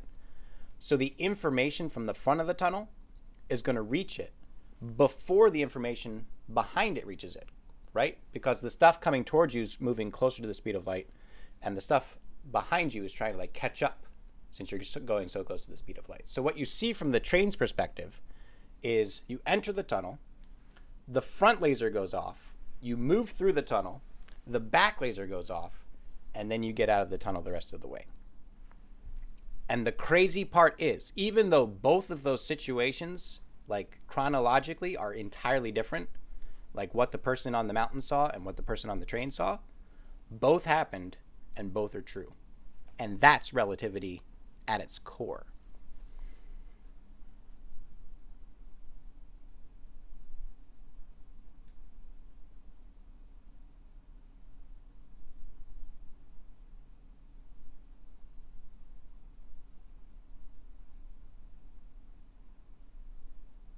He has to sit down for a minute.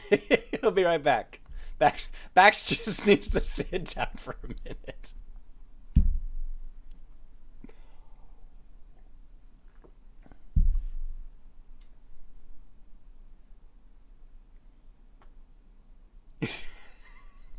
I don't know if he's trying to figure out a segue or if he's actually just processing what he's just learned.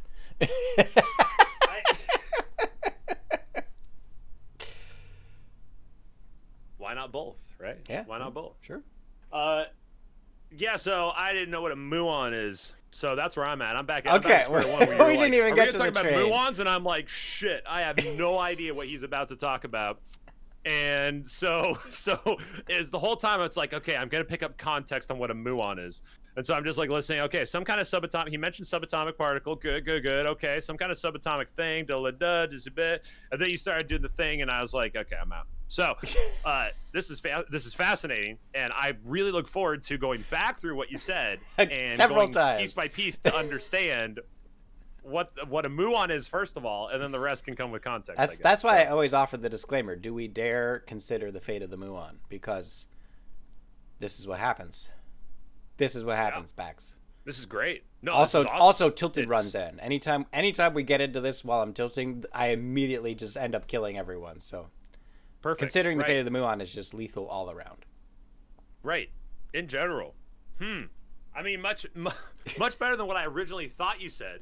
Which I thought you said the fate of the Mulan, and I'm thinking, okay, Disney animated classic. So that was part of the problem. And we didn't even leave the same station. We were right. And then you kept going, and I'm like, he's not pronouncing the L. He's actually saying Muon. This is something. So I was like, either he's mispronouncing it. He doesn't say the person who's going to mispronounce Mulan. So I think he's actually saying a word I don't know, and that's where I'm at. So that was awesome. That was worth it. Because now I got a TIL. We get to take that to the bank and cash it in. I'm excited. Okay, Muon's team. Good job. Yeah. How much of your not stream life bleeds into your stream life?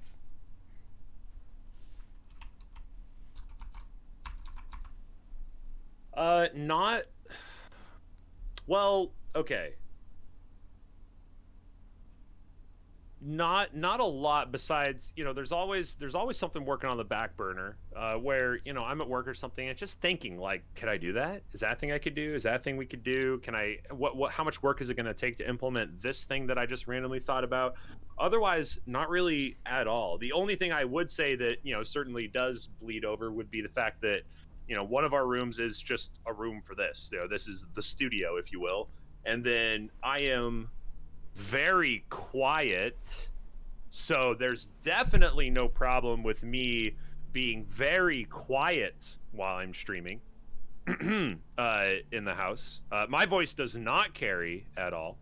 So otherwise, like, that's, I think that's it. Like, I actually do a pretty good job keeping streaming there, but the problem is psychologically. The problem is that kind of like the self-doubt, the anxiety, the things that probably saturate into most people who stream, I would imagine, where you're always having this guessing game with yourself about, how good was that? Did people really enjoy that? Was that actually something? I mean, this is certainly like, real talk. I don't think a lot of streamers like open up about like self-doubt or anxiety all the time, but that's something that like I experience on a daily basis. It's just like this, like, not paralyzing self-doubt. I used to, but not to that level, but definitely like, well, shoot, like if I stream today, it's not going to be good enough. Like that's a thought that'll just like pop up. Like if I stream today, I shouldn't, because it's not, I mean, similar to what you were mentioning earlier, where you're saying you're doing, you're working on something and you want it to be the best it can be. And so if I feel like something isn't the best, I almost like want to not do it. But then at the same time, perfection is the enemy of done. So it's like, just let it be and go. So to close up that answer, the idea is like, in my head, I think I carry streaming with me at all times. I don't think there's a minute where I'm not trying to process some way that I can interact, in a more interesting level. Physically, like actually like working on stuff, not much. It's mostly just stream, and then I'll set aside, an hour or two here or there to just kind of work on new segues or transitions or scenes or something. I can definitely relate to that. In the context of self-doubt, for me anyway, the remedy is the YouTube videos, right? So when I work on a highlight compilation, when I work on one of my short films, as I've started to call them, I'm watching the entire stream and I'm chopping it up into something more entertaining, right? And they're different things. Being there in real time during a 4-hour stream is a certain experience, and watching a half-hour video on YouTube whenever you want is another experience, right? So you can't, it's apples to oranges, essentially. But what you're choosing to include and what you're not choosing to include informs you about how you want to create that content in the future. So, like when I first started making marbles compilations, they were not very good because I had to like cut in the middle of a sentence to start this clip, and then I had to like cut it really quick at the end of the sentence because I rambled right into the next thing, right? So I started learning to pace better. So if I knew something exciting was about to happen, I would pause, take a breath, do the exciting thing, and then after it's over, wait a second before I moved on to the next thing, right? So you learn pacing a little bit better. And then also, in the creation of that content, you have to watch it when it happens, because that's how my brain works. I don't know if you're in the constant narration of your own life category. Did you know this, by the way? Yes. No. Can we, face to face? Let's get face to face for this, because this is the way I felt when I first learned this. It was crazy. All right, I know you're not going to believe this. It is scientifically proven. There are people who have a genetic defect or affect. I don't know if it's an advantage or disadvantage, but a genetic difference where they literally don't have that narration going 24/7 in their brain. Like they literally have nothing going. They're just living their life. Look, he doesn't believe me. Look at him. I was like, no, what? What do you mean nothing is happening? What do you mean nothing? Yeah, like they're not self-evaluating. They're not mentally recording. They're not counting their breathing. Like what do you mean not doing anything? What? But what would I don't know. Bex, I don't know. This is why I need you right now. I don't know. I mean, this would be the same. No, it's not even the same phenomenon. So they're like those people who can remember everything, right? Right. There's like that thing, or they, like to the date, to the smell of the food they had. 98% recall. 7 years old on the table in June 17th, right? But even that, like, as hard as that is to fathom, you can fathom it because remembering things is something we do. But if I tried to take out the narrator, right? Like, what is there? Like, what? What is that something? What? It's like it hurts. Okay, so do we think that that's something that when we meditate or we try to engage in like some kind of different kind of like Zen ideals, right? Is that something where we are basically making peace with the monkey brain? We're saying, that's the clear your mind is turning the narrator right. We're trying off. To get to zero, right? We're trying to get to the zero state of the mind. Not picturing a white room, just not picturing a room. Period. Right? Like correct. Literally nothing. Because that's always that's always actually like when everyone's like clear your mind, think of nothing. Like I always end up thinking like all black or all white or like something. I always think of something to try to think of nothing, which is not how it's done, right? Like you can't think of something if you want to think of nothing. You have to literally just not think. It's crazy. So what is? Oh, this is great. So what is your nothing? So like for me, if I can try to lead, so my nothing it would start out in just like the sky or space. I just keep going out into space until everything was black, and then I keep going, and then I'm just there's blackness, there's a void, right? And it's like, wait, and then there's like a spot of white that kind of like shows up, and I'm like, well, I need to go there now because that exists in the nothing. So then I'm there, and now everything's white, but then from there I can't break it down any farther. Right. I'm always seeing either all black or all white. Same. Yeah. Same. But anyway, where I'm going with that is, you watch it the first time with your narration when it happens, right? The second time is when you're watching the VOD back to generate the clips. The third time you watch it is when you're clipping the clips and putting them together. And the fourth time you watch it is when you watch the whole thing through to make sure the video is what you want it to be. Then the fifth time you watch it through is after you render it to make sure everything rendered properly. And then for me personally, I watch it a sixth time when it's uploaded to YouTube so that one, it gets a view, and two, so I know it uploaded properly, right? So whatever I produce, I have to watch at least 6 times in rapid succession. And like you don't even do that with a movie. You wouldn't watch the same movie 6 times in one day unless you were doing some weird like promo stunt or something, right? Right. So if I get to the point where I don't even want to watch it that 6th time, then I know it wasn't a good stream, or I know it wasn't good content, right? So Ooh. for me, that's a big key to the process. Is if I'm tired of it, then of course the viewers are going to be tired of it, because they don't even have the incentive to keep going with it like I do. Like, I have to watch it because I need to upload the content, because that's what I am. I'm a content creator. But someone on YouTube can just say, yep, Right. skip. Right? They don't have an incentive to keep going through it. So if I get tired of it, my viewers definitely are going to get tired of it, right? Yeah. And that's how I knew I was onto something with like the Tilted commercials, right? The second Tilted commercial, the Tilted Acres one, I was still laughing at it on the last rendering watch through. Like, I had worked on it for 2 weeks and I was still laughing at it while it was rendering for the last time. And that's how I knew it was good. And it shows. It's one of the highest viewed videos of that kind that I've done. So it's that's how I know. But not everyone gets to make YouTube videos, so other people have to find their other ways. Like, I know Standard Image just recommends like not doing everything I do, but at least go back and watch. Like, get to step 1, watch your stream back. Right. And if you want to turn it off, what does that say about your stream, right? Right. It is mind-boggling to me how many people don't watch their own content.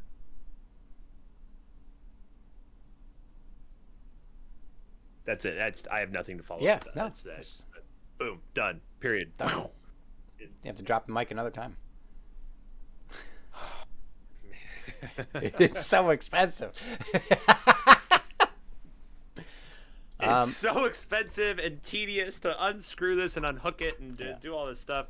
I mean, yeah, I like that they have that. They added whenever they added the marker program like a while ago. Yeah, it's for nice. So you can actually mark spots to go back. I'm still keeping timestamps myself, but that's just me. I mean, yes. I mean, when I go to like tabletop tournaments, like playing any various kind of deck building game, like I still keep score, pen and paper. There's always an app. There's an app out there for all the different score and stuff. I'm still doing pencil paper. Yeah. Where do you want to go with this? Yeah. I got places I can go, but where do you want to go? I want to go where you want to go. Okay. Because my next question pick up my plastic. is relative.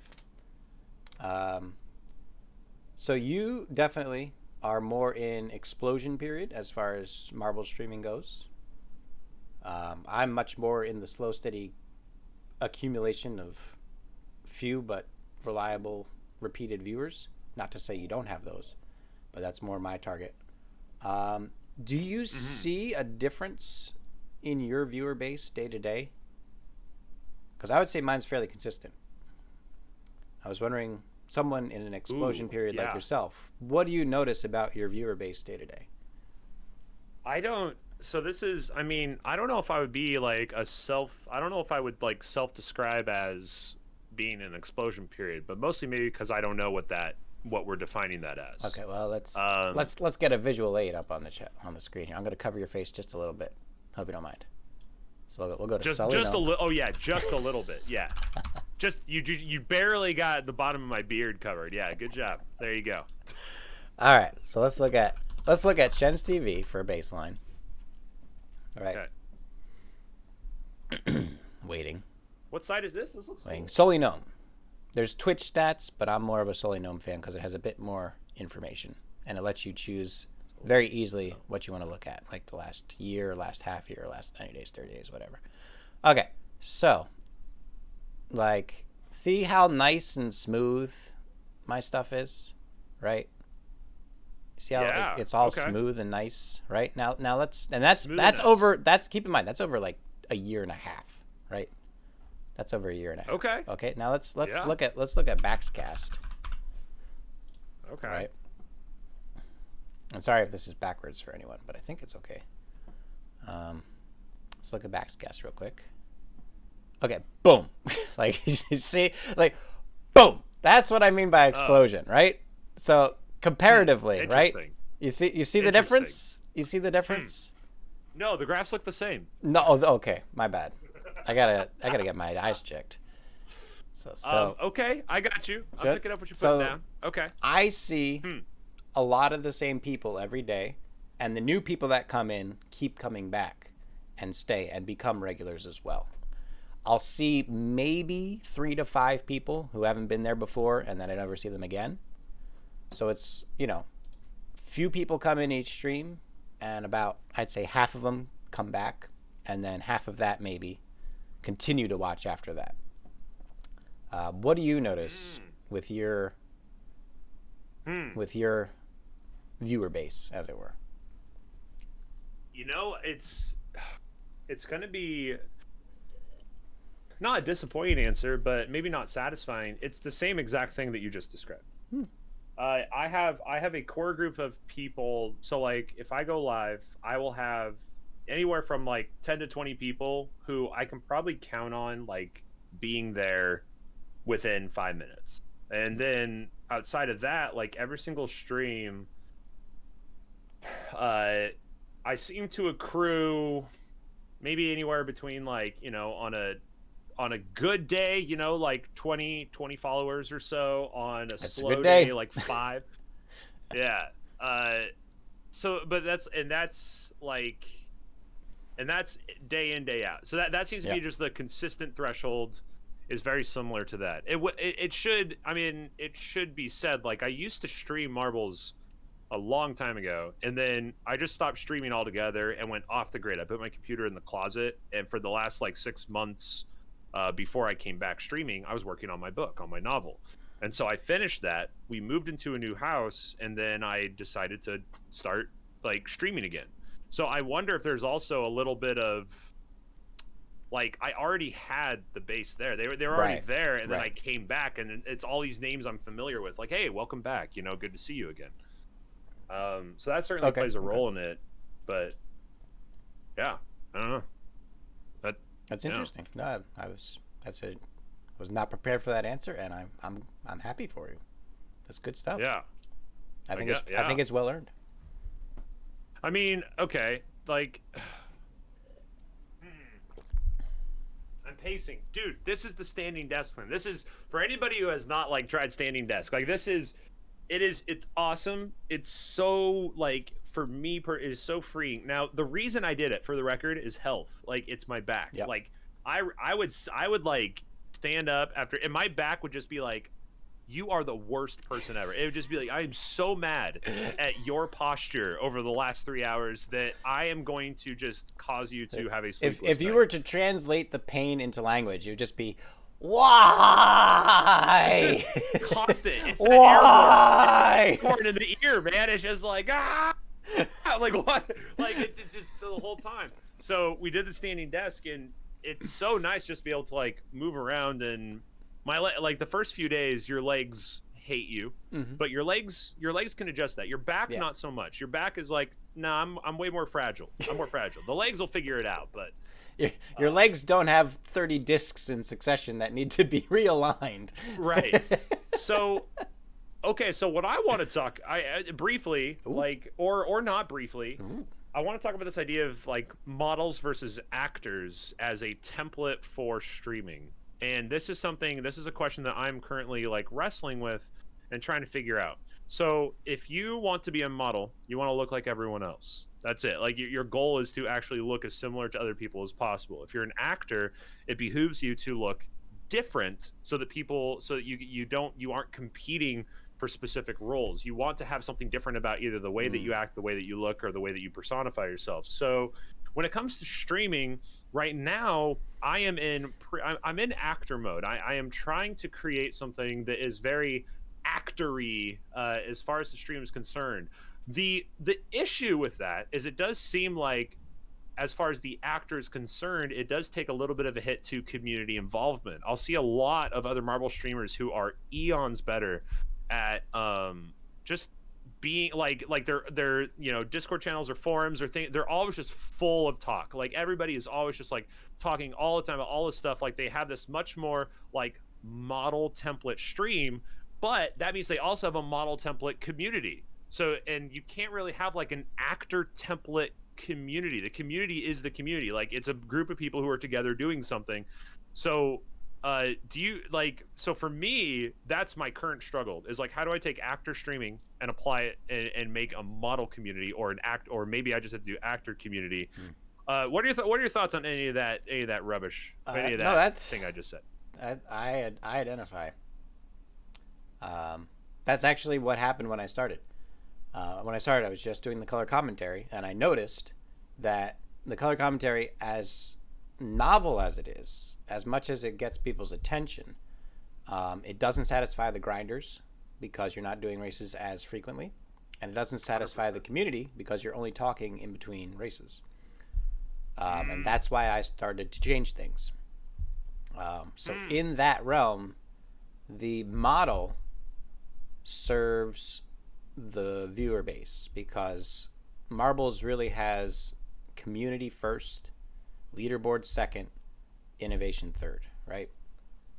Any innovation is immediately met with resistance because of what it may threaten in the grind or what it may threaten in the community, right? So, Yes. as far as integrating into the community, that model is required because you have to either satisfy the grinders or the community or both. You can't half-ass either. Yeah. But then, now that Marbles is in like a second renaissance, essentially, getting over 1 million viewers for the second season in a row, now there's a pile, right? And all the models are forming the pile. And the only way to not be in the pile or buried by the pile is to be an actor, as you've described. Right.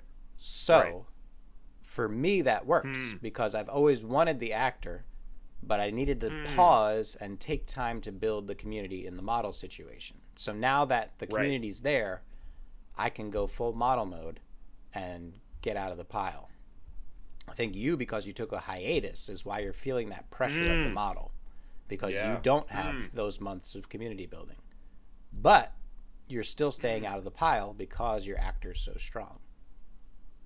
And maybe you can build a community around that without having to sacrifice into the model behavior. That's really, really interesting. I like how you said the idea, like when you have such a clear like group dynamic or community dynamic, and then you bring something different into it, it will be met with resistance. Like that will be the default state of innovation. Is why would we change? Look at how well this is working. Like we have all these things, we like, we're creatures of habit. We like the habitual behavior we've been able to develop, and we like this idea. And that's not to say there's anything wrong with that. It's more just like a neutral, like, okay, this is a thing that happens. And then somebody says, here, what about this stick of dynamite? And then you like throw it in there, and they're going to be like, nah, like we're not into that. That's not what we're trying to do. Does that mean that the person who is represented by the stick of dynamite, like then I'm gonna stop.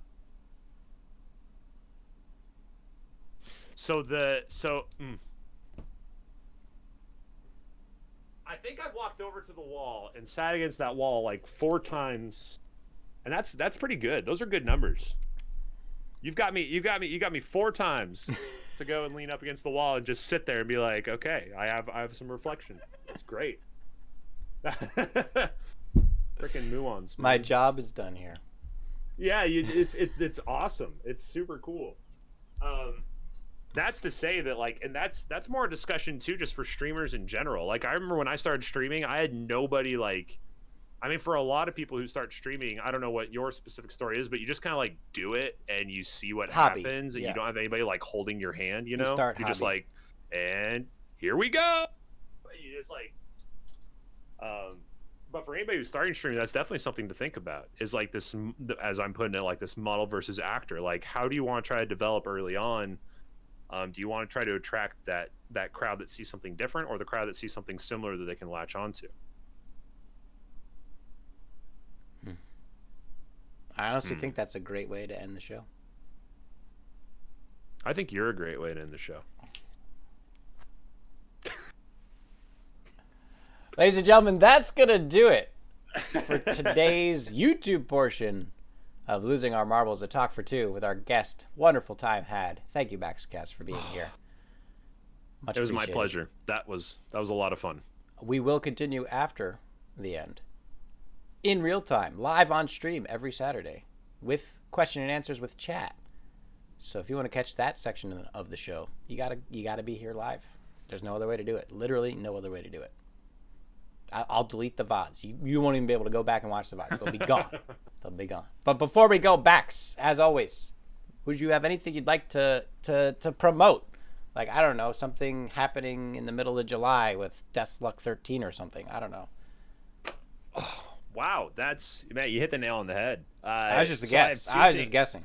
Right. No, you shot in the dark, and it's crazy. Speaking of shooting at targets, buckshot tournament. Deathluck and Deathluck 13, that's right, and I are going to be running on July 12th. I believe that's that Sunday. We're going to be running a buckshot tournament. Yeah, that's right. 3 hours. Buckshot. Buckshot. So that's it. That is the whole poster is just 3 hours buckshot. It has both our Twitch tags on it and then the time. That's it. So we're running 3 hours of buckshot. We have a bunch of prizes. We're gonna be giving out stuff. Obviously, you can win stuff as per, like, it's an official tournament. Pixel by Pixel Studios, like, that's the best part. Like, we have a cowboy hat or camouflage or whatever, and we're running 3 hours of buckshot. So if you guys, so please feel free to join us for that awesome idea that we did.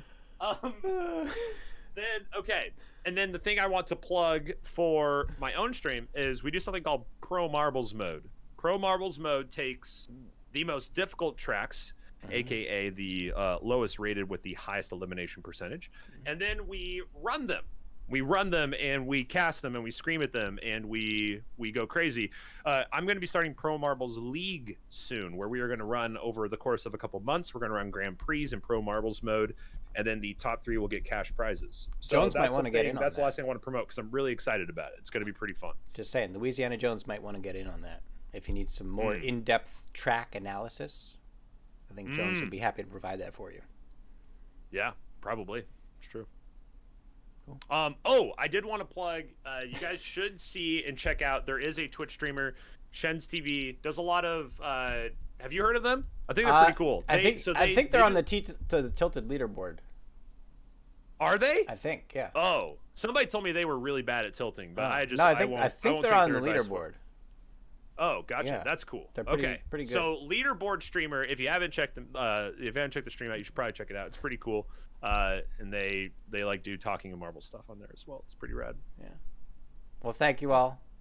Hope to see you next week for the next episode.